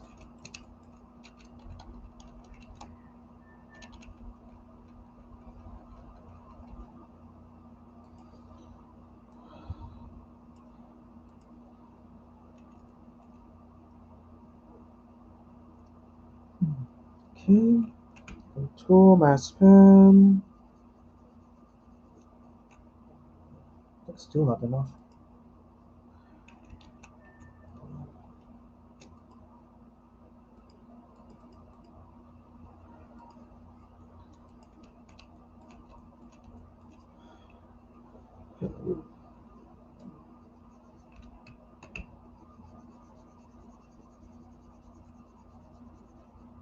Need to get that shape.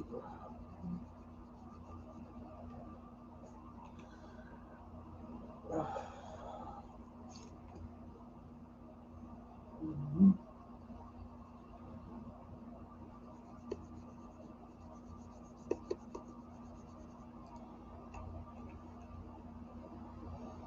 Just want to get the shape much as you can.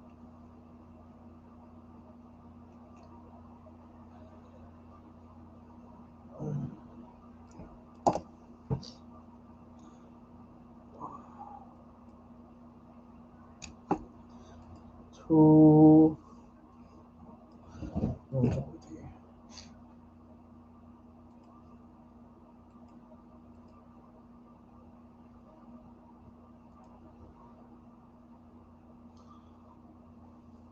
Okay, so let's delete this now. Linear geometry.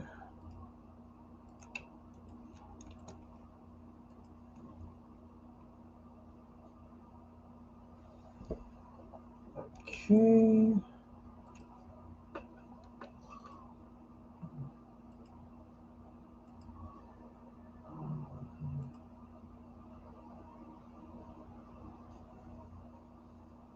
And it's all the same again.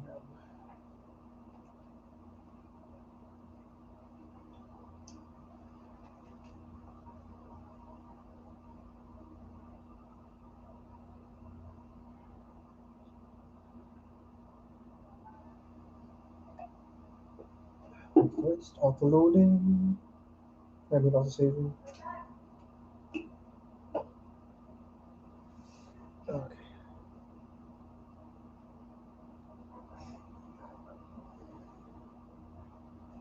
Mhm.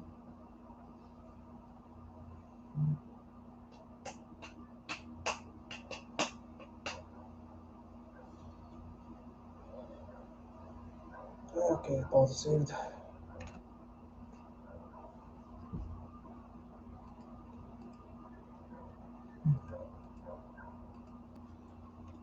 Okay, saan na ba ako? Oh yeah, here.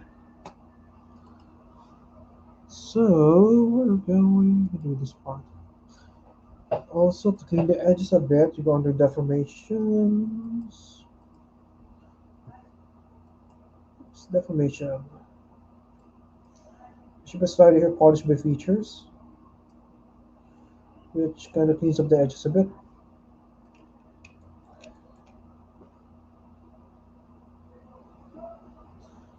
Let's do this a bit.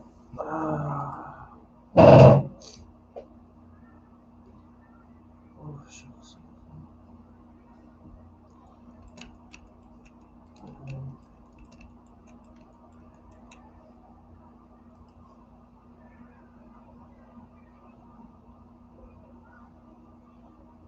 Let's bring down the poly count. This is a bit too hard to work with. Let's bring it down.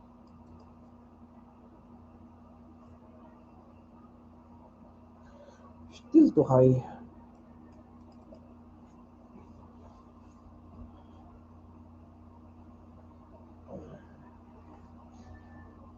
Okay. Okay, this should be appropriate.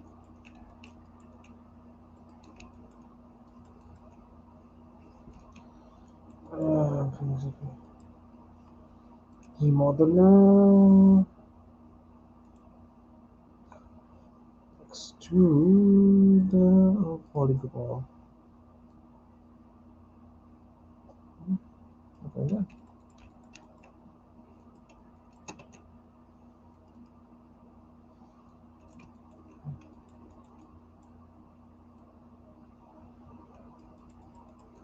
No. Ah.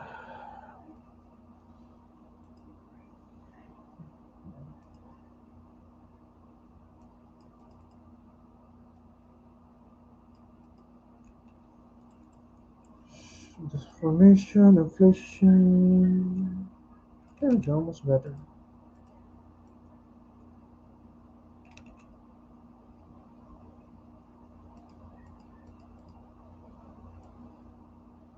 There we go. Control W. Dynamic shift again. Clean up the edges.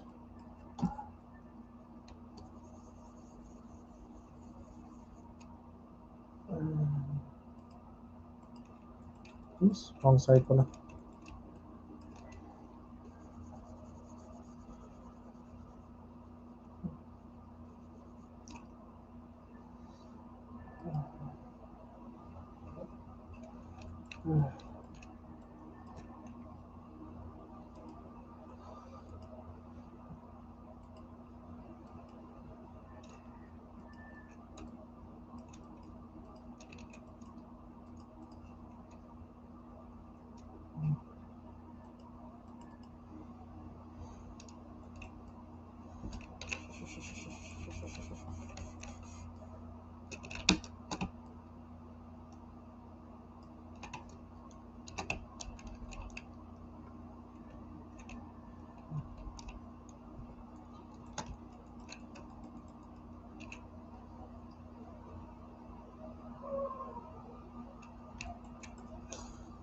Okay.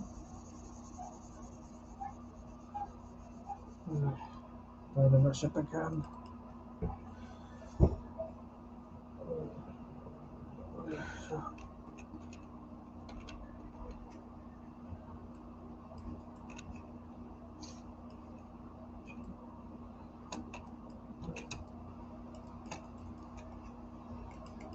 But yeah, before I continue this kampana, somebody asked the first session was how do I cut models for 3D print.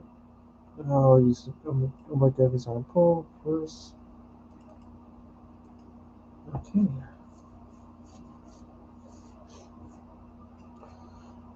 Let's use about one of the meshes here as example.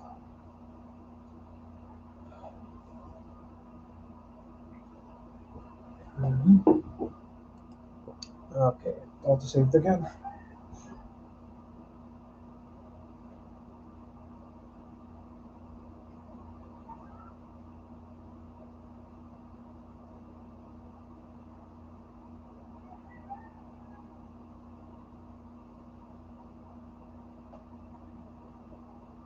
Okay, auto saved. Okay, wait for two other first.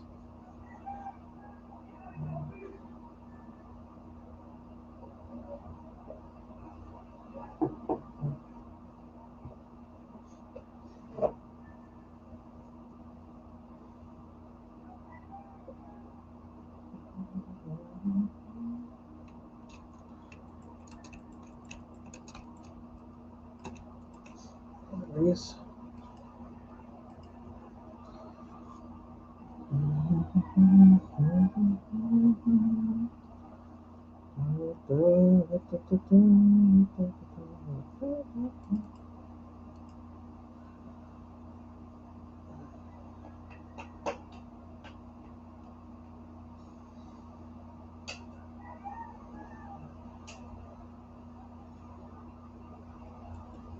Still saving.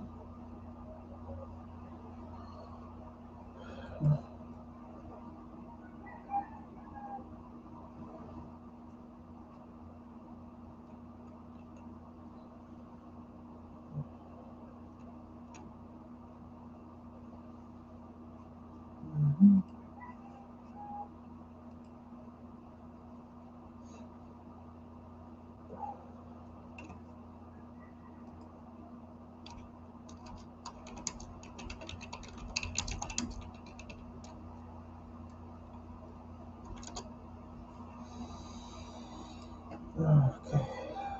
Still saving. Save already.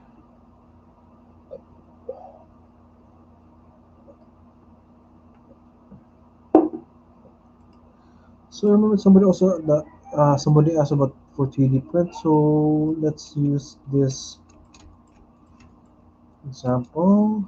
So how they cut one for 3D print. Let's say wanna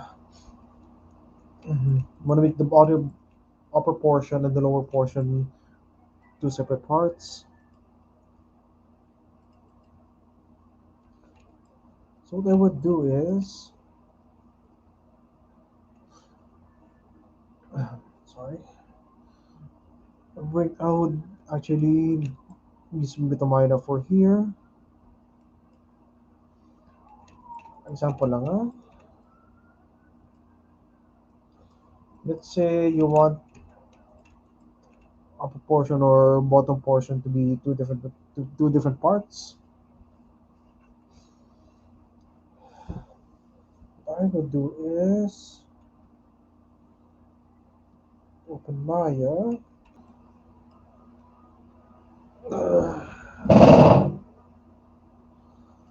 Let's take this for example. Not to save it again. Okay.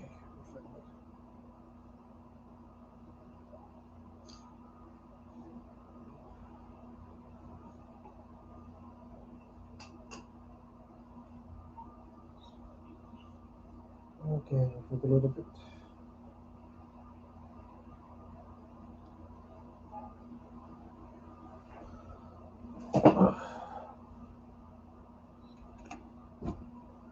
Okay, save it.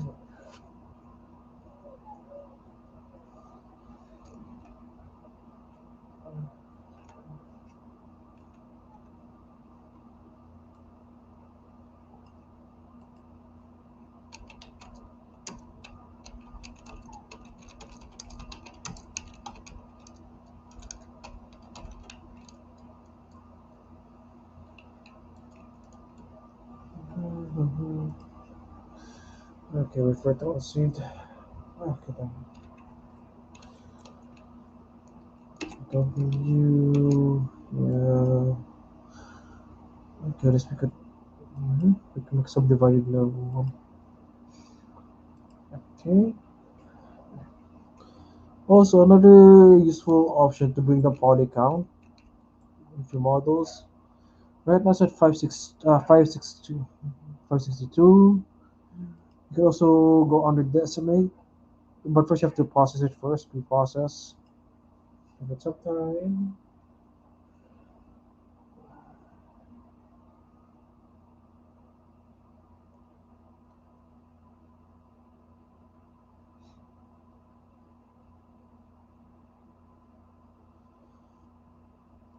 Okay, wait for it. Then decimate current. So now it's 102, but still need to get lower, I think.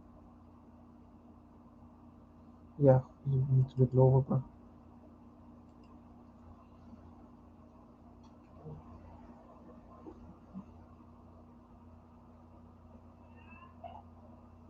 if I have to load a bit. Okay, good. Decimate again. Something manageable.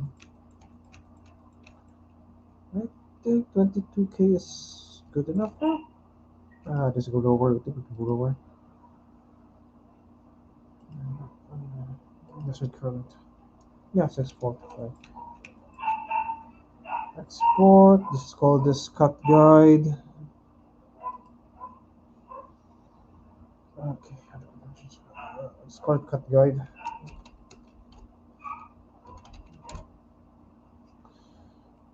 Maya. But this is how you should do mine. You need to start cutting a 3D model for 3D print. I don't know how you're gonna do this.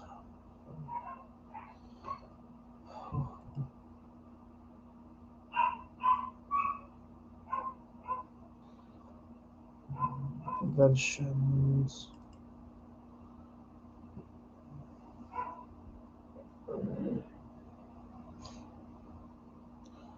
Okay, let me go.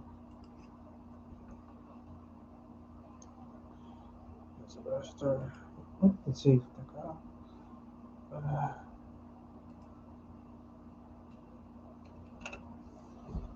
Uh, desktop.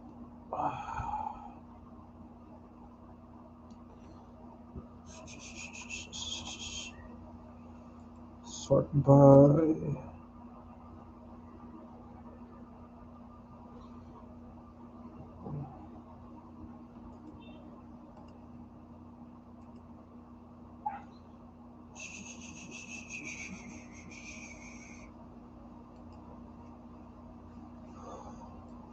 Wala, gumana. Taka, this is a different file name. Probably hanapin.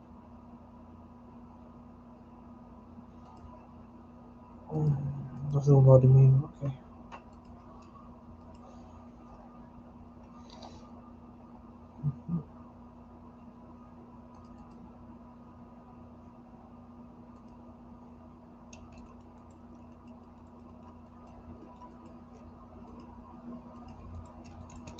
Anyways. Okay, so now let's split the two halves. Create a cube or whatever pang slice.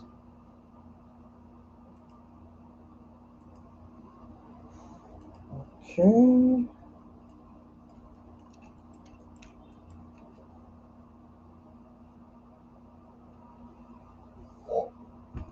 Okay.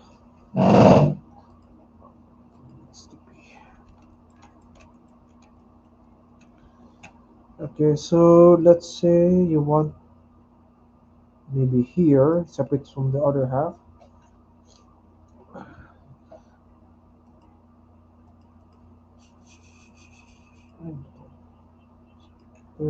Perspective.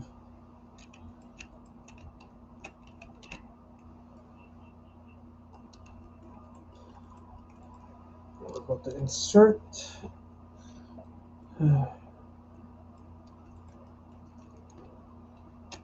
Okay.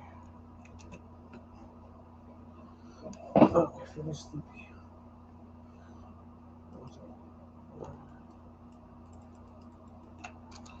Okay. Make sure snap the points.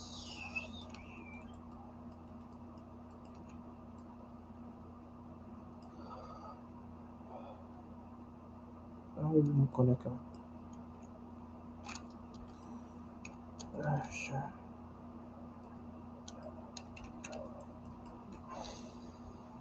Oh, let's see. There we go. There we go. So there the two looks are. Okay.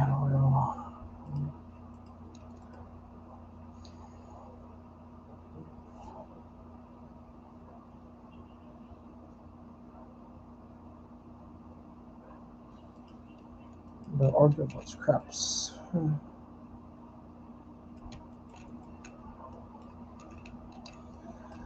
So there should be.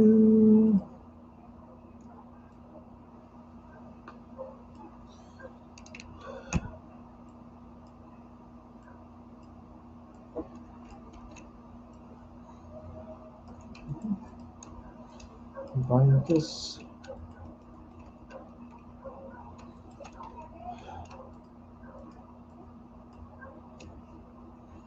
Combine this.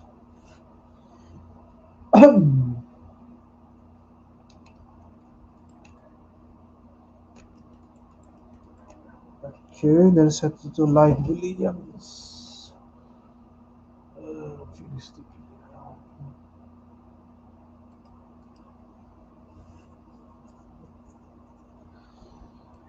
Okay.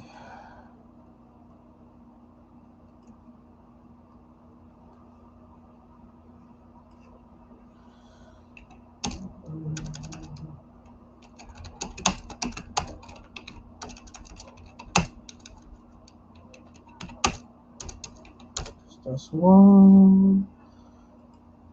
Okay.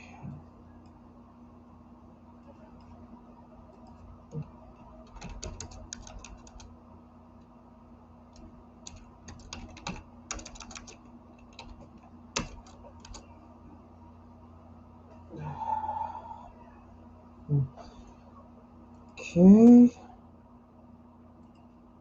So two and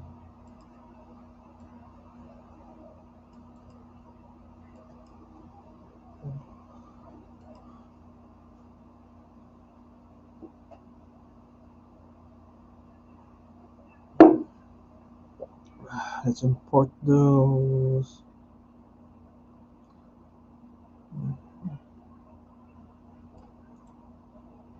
Sort by type. Not talking about one. Okay, where the file go now?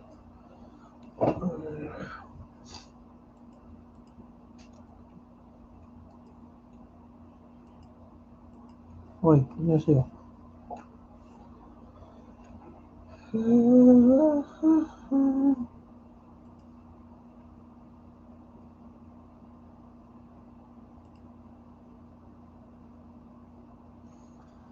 Okay, we did a creature head thingy. Oh.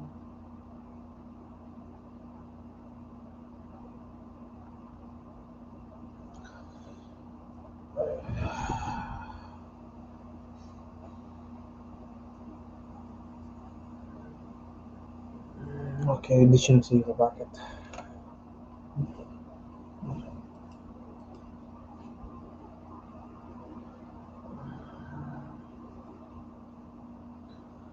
Oi.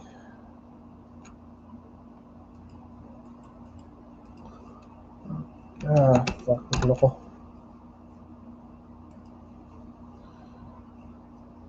Oh, okay. Hello?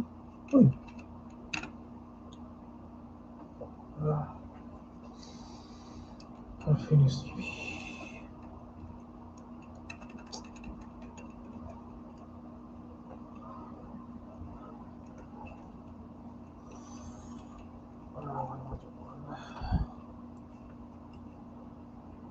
Hindi.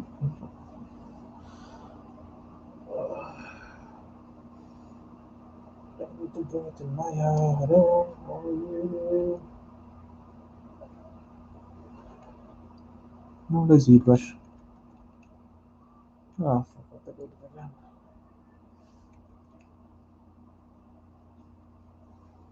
Ah, ZBrush.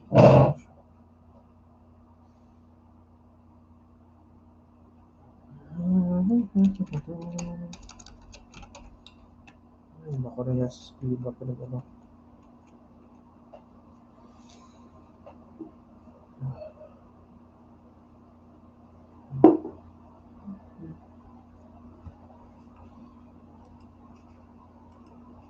Port. No. Ay, goodness. Ah, okay. Thanks. Loko.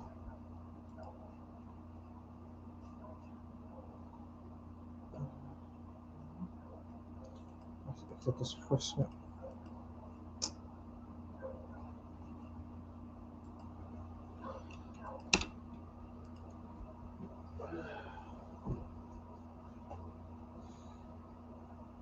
Okay. Oops. Did my.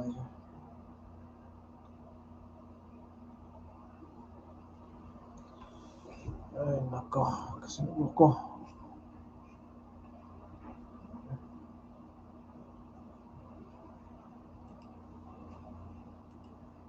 Okay.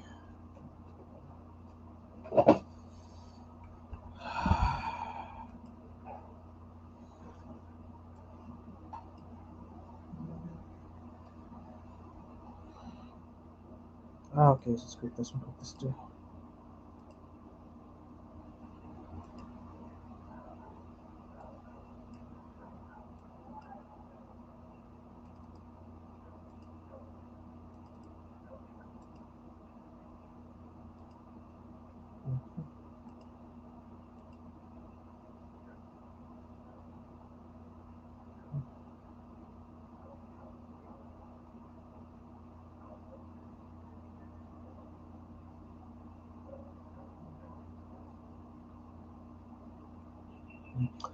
Ah, sa short spray ano na lang.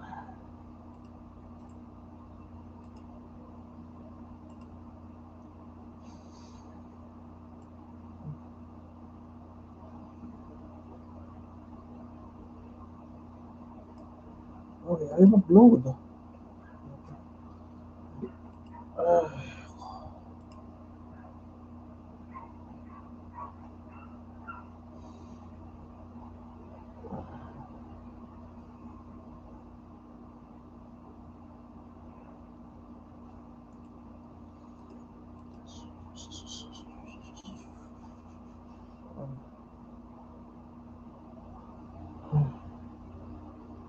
Ah, ito.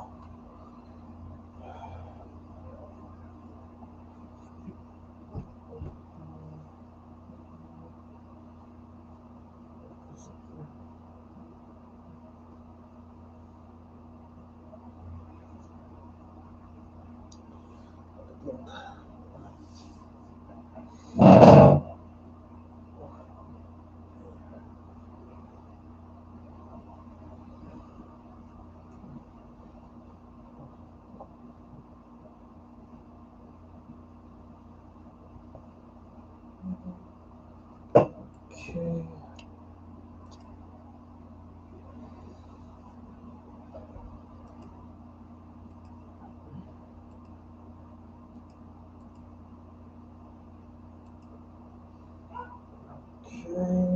Hoy. No. Basic material. Uses ito basic material.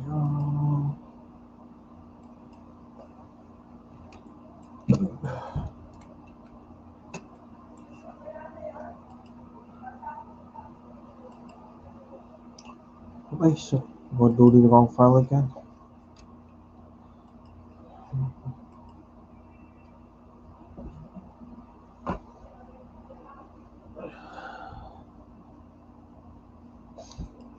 Uy, 안녕하세요.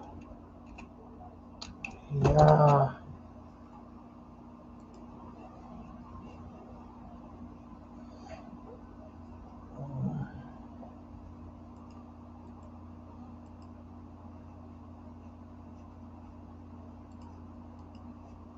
Ay, what is this ZBrush? Okay. Down.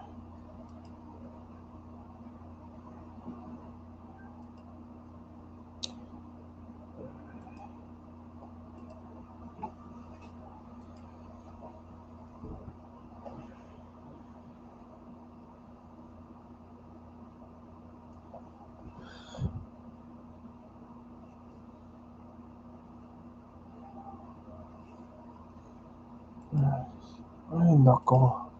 Nagloko.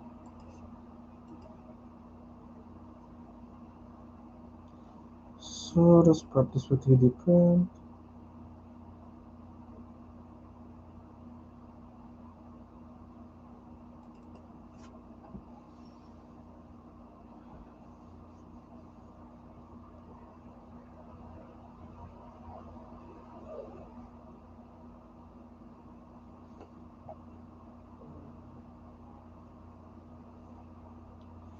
We have to go.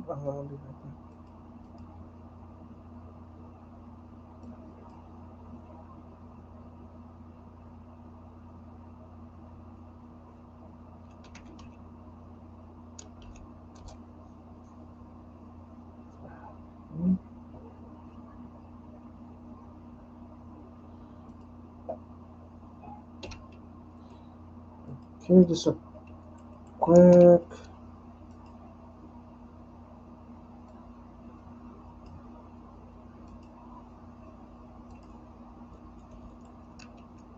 This one along.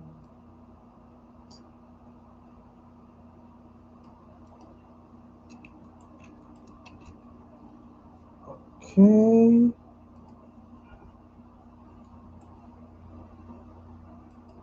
Geometry.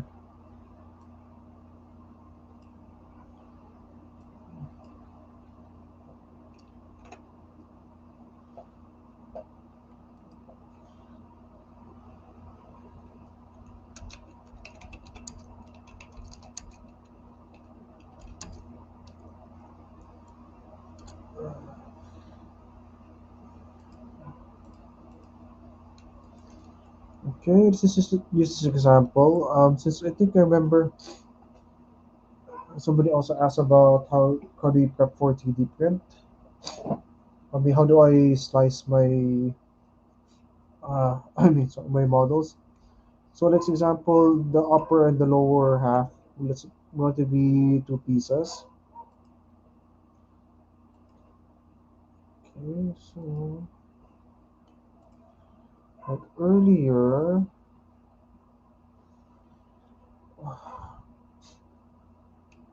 first I would bring down the mesh to a lower poly count using decimation master.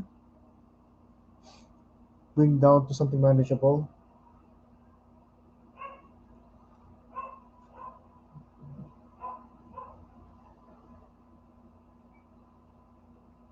Okay. Uh,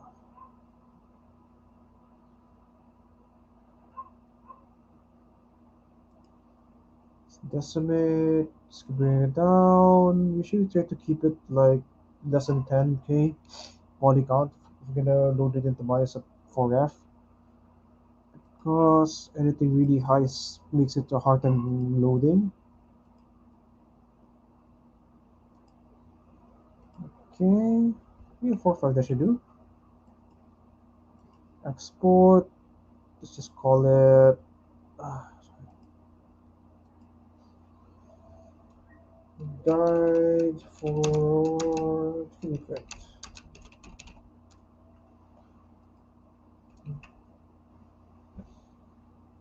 Okay. Oops. We'll bring it to Maya. So I'm more used to.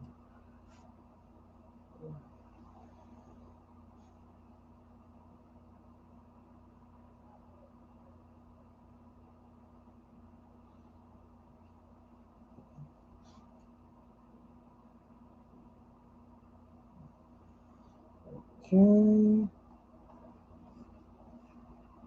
So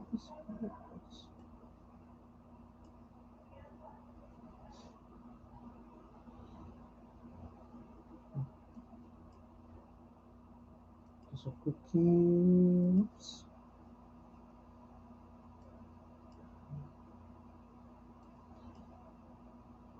Okay. Preference, plugin manager. I have my OBJ. Yeah, OBJ export app loaded. Import my model that I decimated for reference. Okay, desktop. Ah, sure. Let's sort it by type.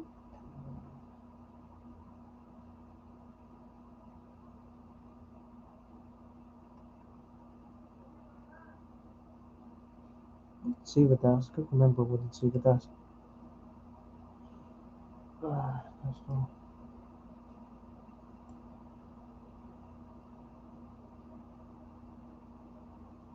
Guide for 3D print. Oh, yeah. Guide for 3D print. Guide for 3D print. There. Font. And we can create a cube.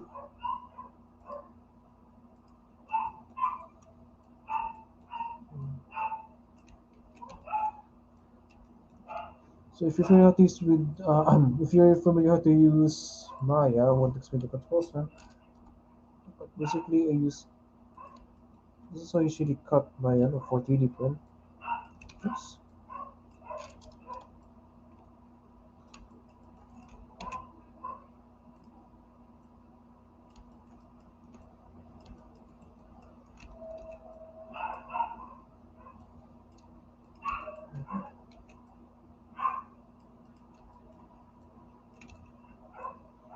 There.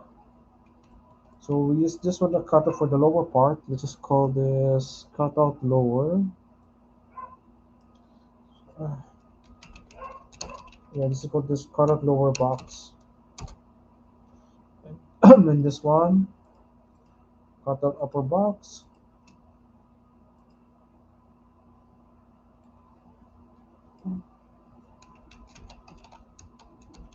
Upper box. Okay. Go back to ZBrush again. And it's still loading. Let's time to load sometimes. And it crashed. Hallelujah.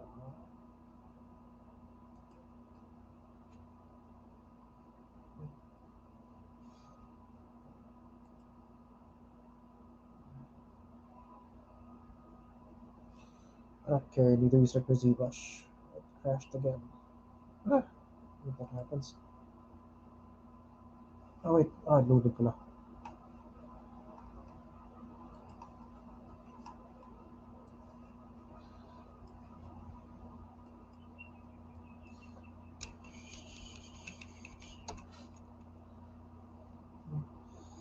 Then I bring in my cube thingies that I kinda made to use as a guide for cutouts.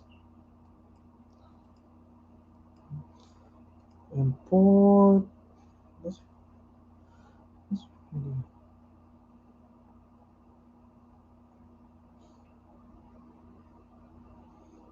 upper. Import the other one.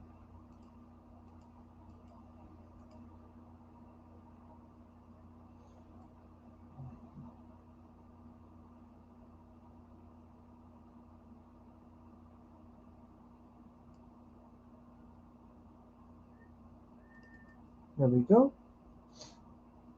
But upper, no. Lower. Doble. Cutout lower. Lower box. There we go.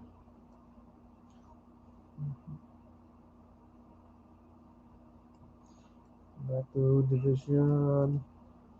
Let's just use you. As an example, turn off everything. Turn off everything.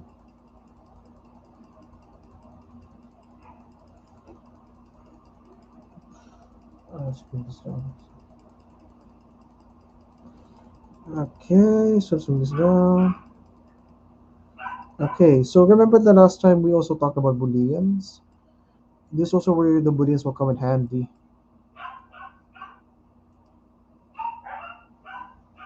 It's on.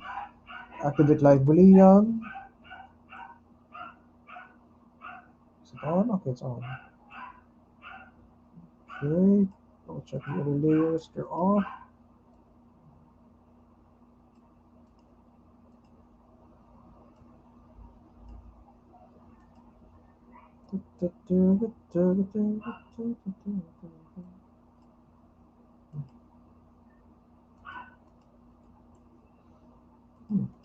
Let's read.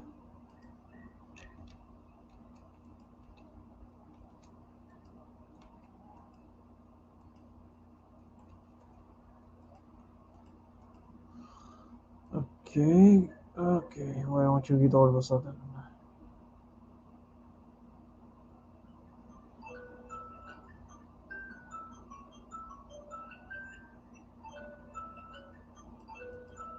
Okay, okay. Oh, no. So that way.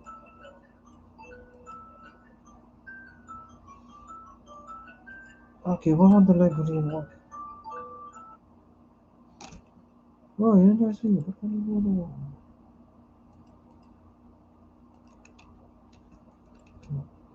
I think I know why solo mode na pala ako. Okay, turn off solo mode. Oh, detail. Oh, detail.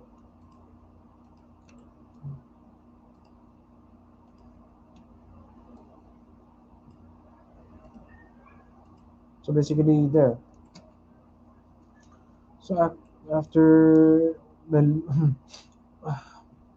so this will be for the upper half, and this is going to be for the lower half. There we go. And usually you need to add a peg or something for it to keep it in place. Like in this case, I'll probably add a cylinder here, keep it in place. But before I do that, I need to make this into a actual mesh. So you go under Boolean, make Boolean mesh. Wait it a bit.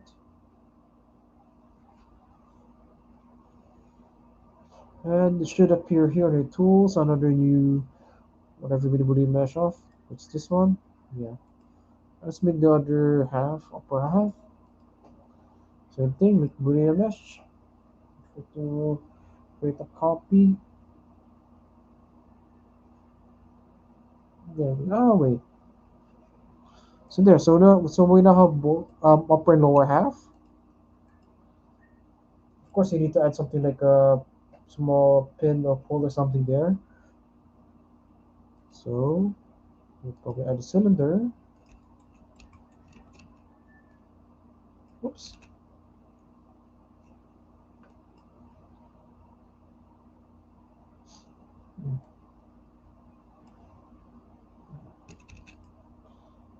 Okay. Let's make a hole. And the one you made earlier. There we go.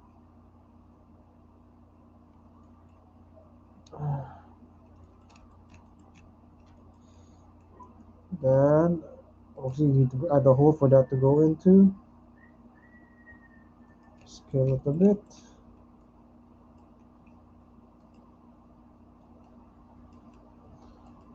There we go. So you end up with a line here in the middle because this is where I cut it. But this is now more or less. I usually do things with the cut the vertical deepened. So what else can we talk about a bit? Okay. So what else can we talk about?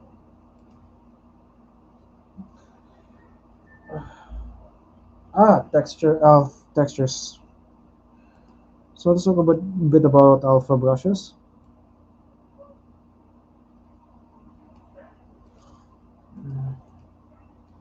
So another reason why you want to have subdivision levels, like I said earlier, it makes it easy to pose if you start at a low poly count level, and then when you're finally happy with the pose, I mean, actually this is before 3D print. When you're finally happy with the pose, then you can start adding alphas or like I mean sculpting in finer detail. Let me load a good sample first. Okay, this one.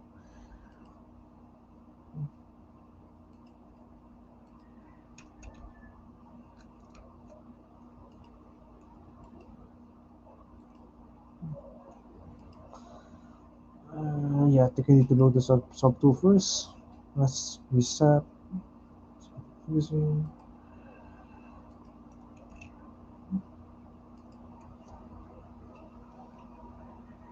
Hmm.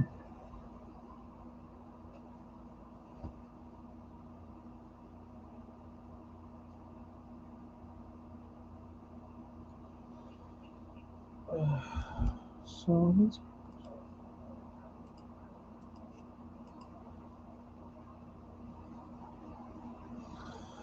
go back.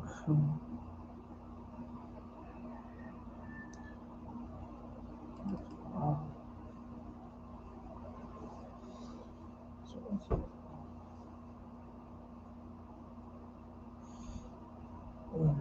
okay, so load a bit.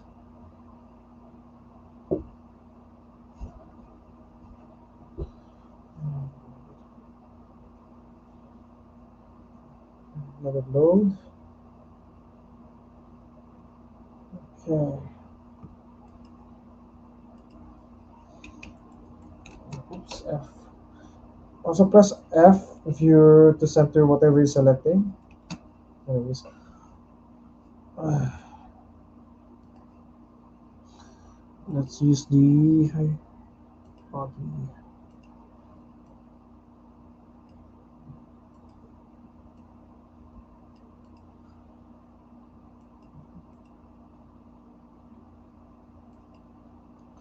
Let's do this off first.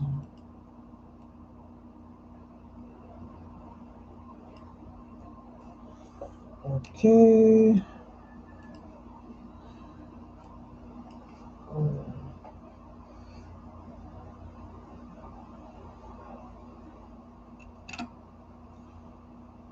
Oops.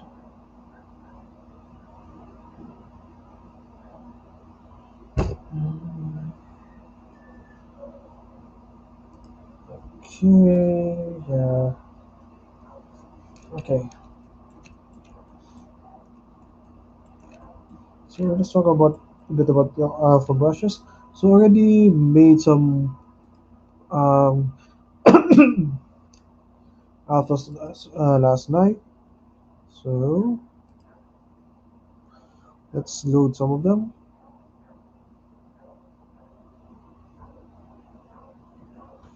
Convention. So oh, it's that folder.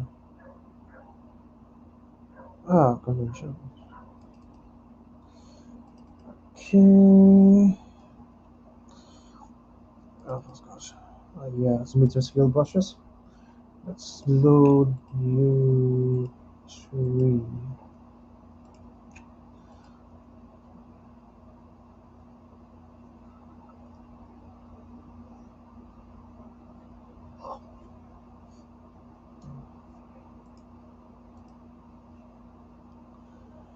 I just, okay. So let's analyze the art first.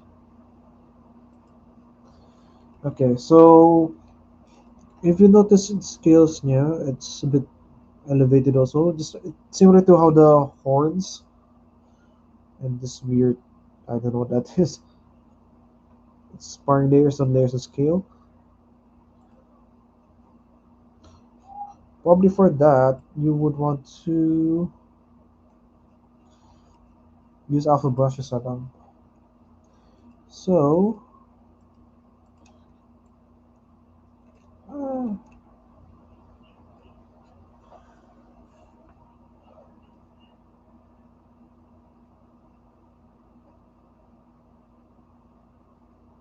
okay, I need to do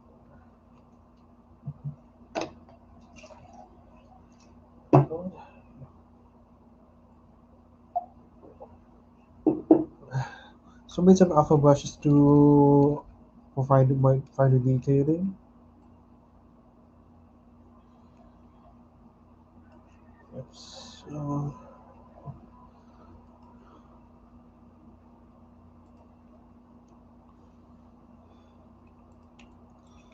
but that's more or less a general idea. So,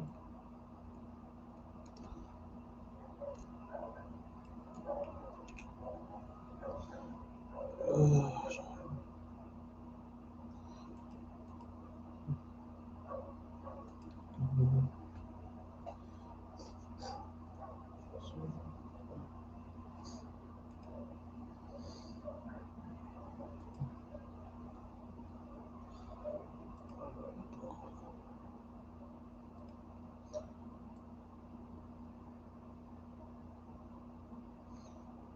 so yeah. So alpha brush is not for like really finer detailing. You know, and this is also why you usually need a high poly count for more finer detailing. But this is the general idea of it.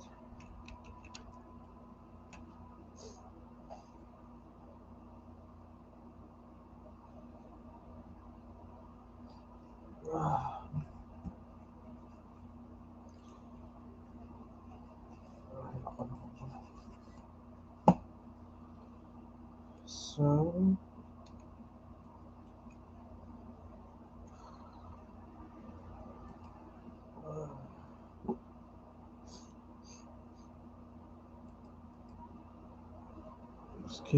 scaled. Okay.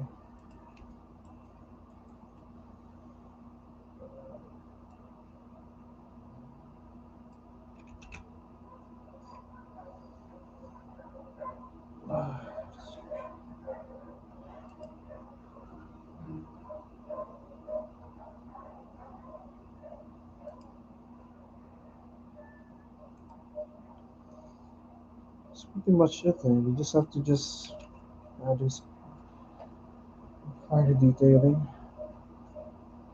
So what other brushes can we talk about? So, another useful brush you could use, let's say for things like hair and such, if you're gonna just 3D print it, is the curve brush. Let's say this thing has some hair. I don't know, maybe a random shark that has some hair.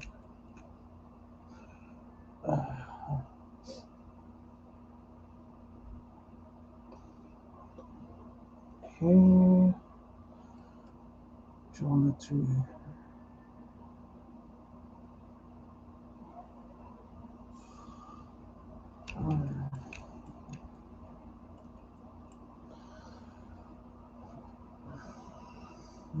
Alphas.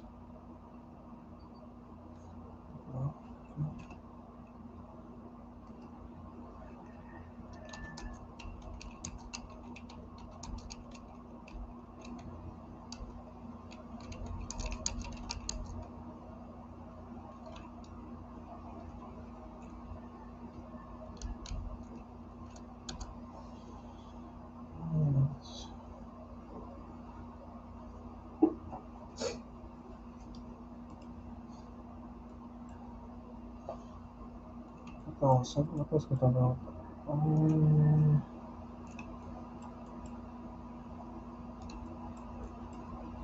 okay, let's talk about polygroups and such. So another useful thing for polygroups is for posing. Let's say you want this for 3D print. Example, you want to manipulate the arm only, so you can put this as a separate polygroup. So W, yeah. and then rotate.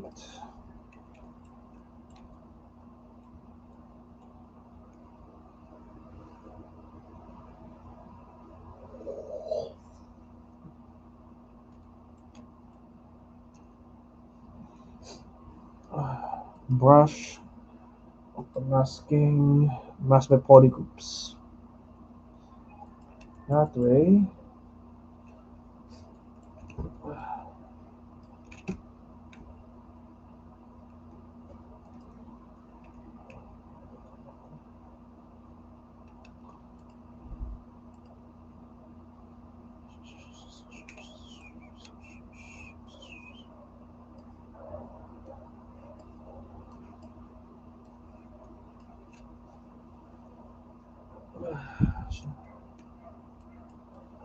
Did you hear? What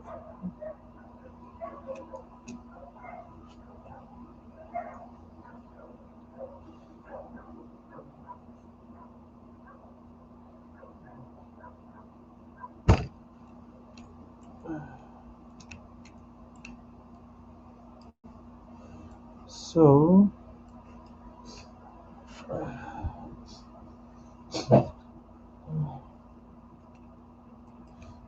still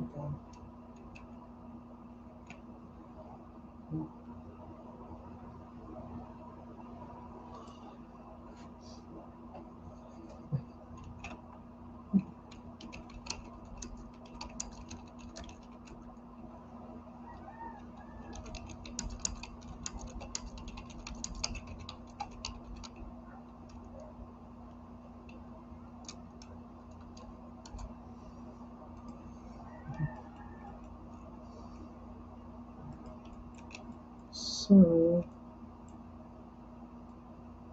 oops.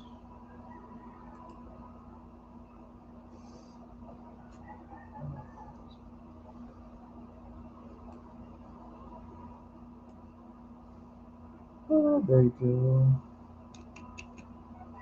Let's bring the body count muna para mas madali i-move around.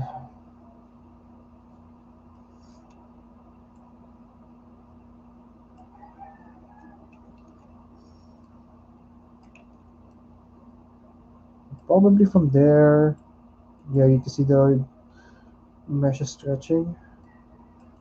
Probably sculpted something or made something to make it look more word. Nice one.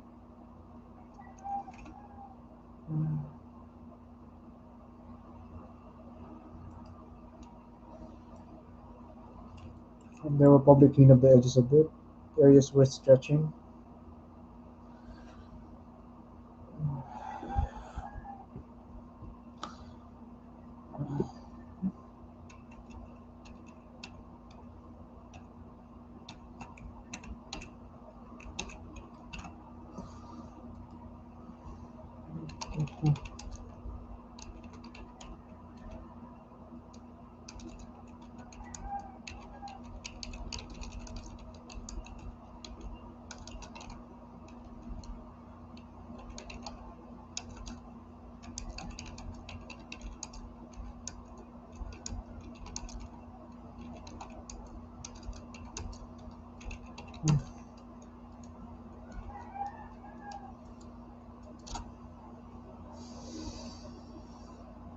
What else about? So, alphas, polygroup.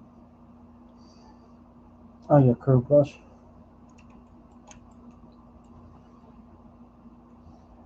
Another useful brush is the curve brush for.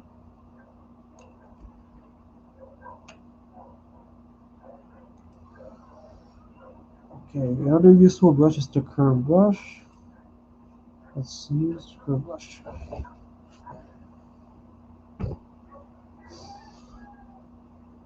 Okay.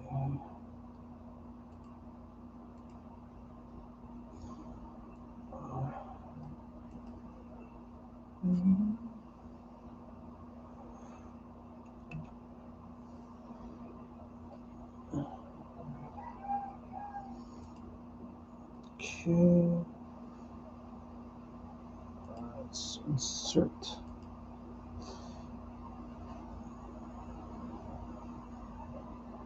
Curve.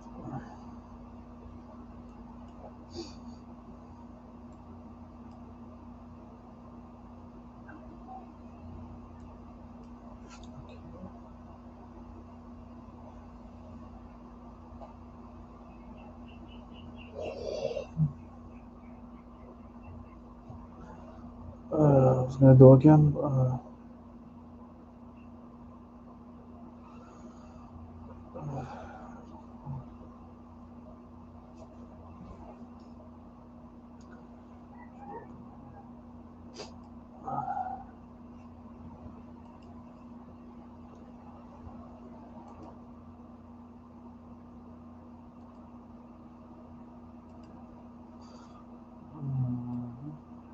Why did it work?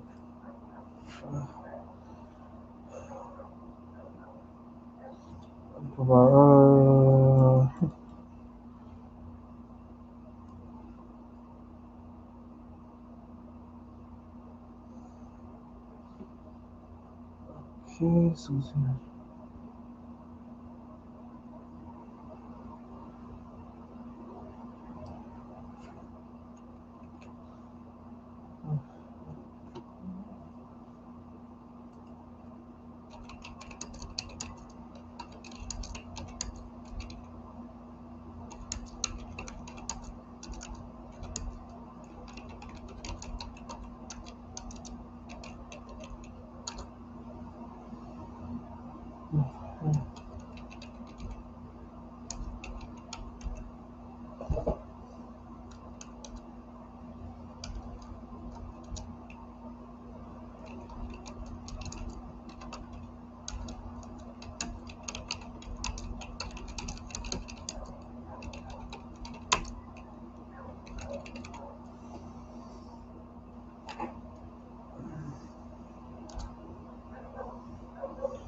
okay.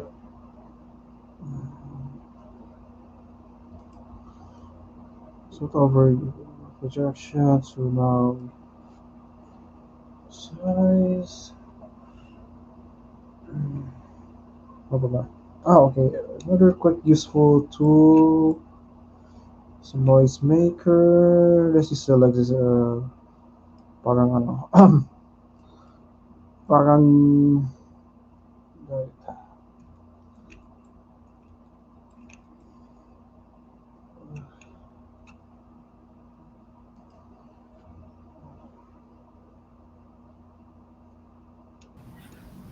Okay, so thank you for sharing your knowledge. And if you have any questions about this live stream, just go to Digital Creatives Worldwide page. And I think that's all. Thank you, sir. Okay.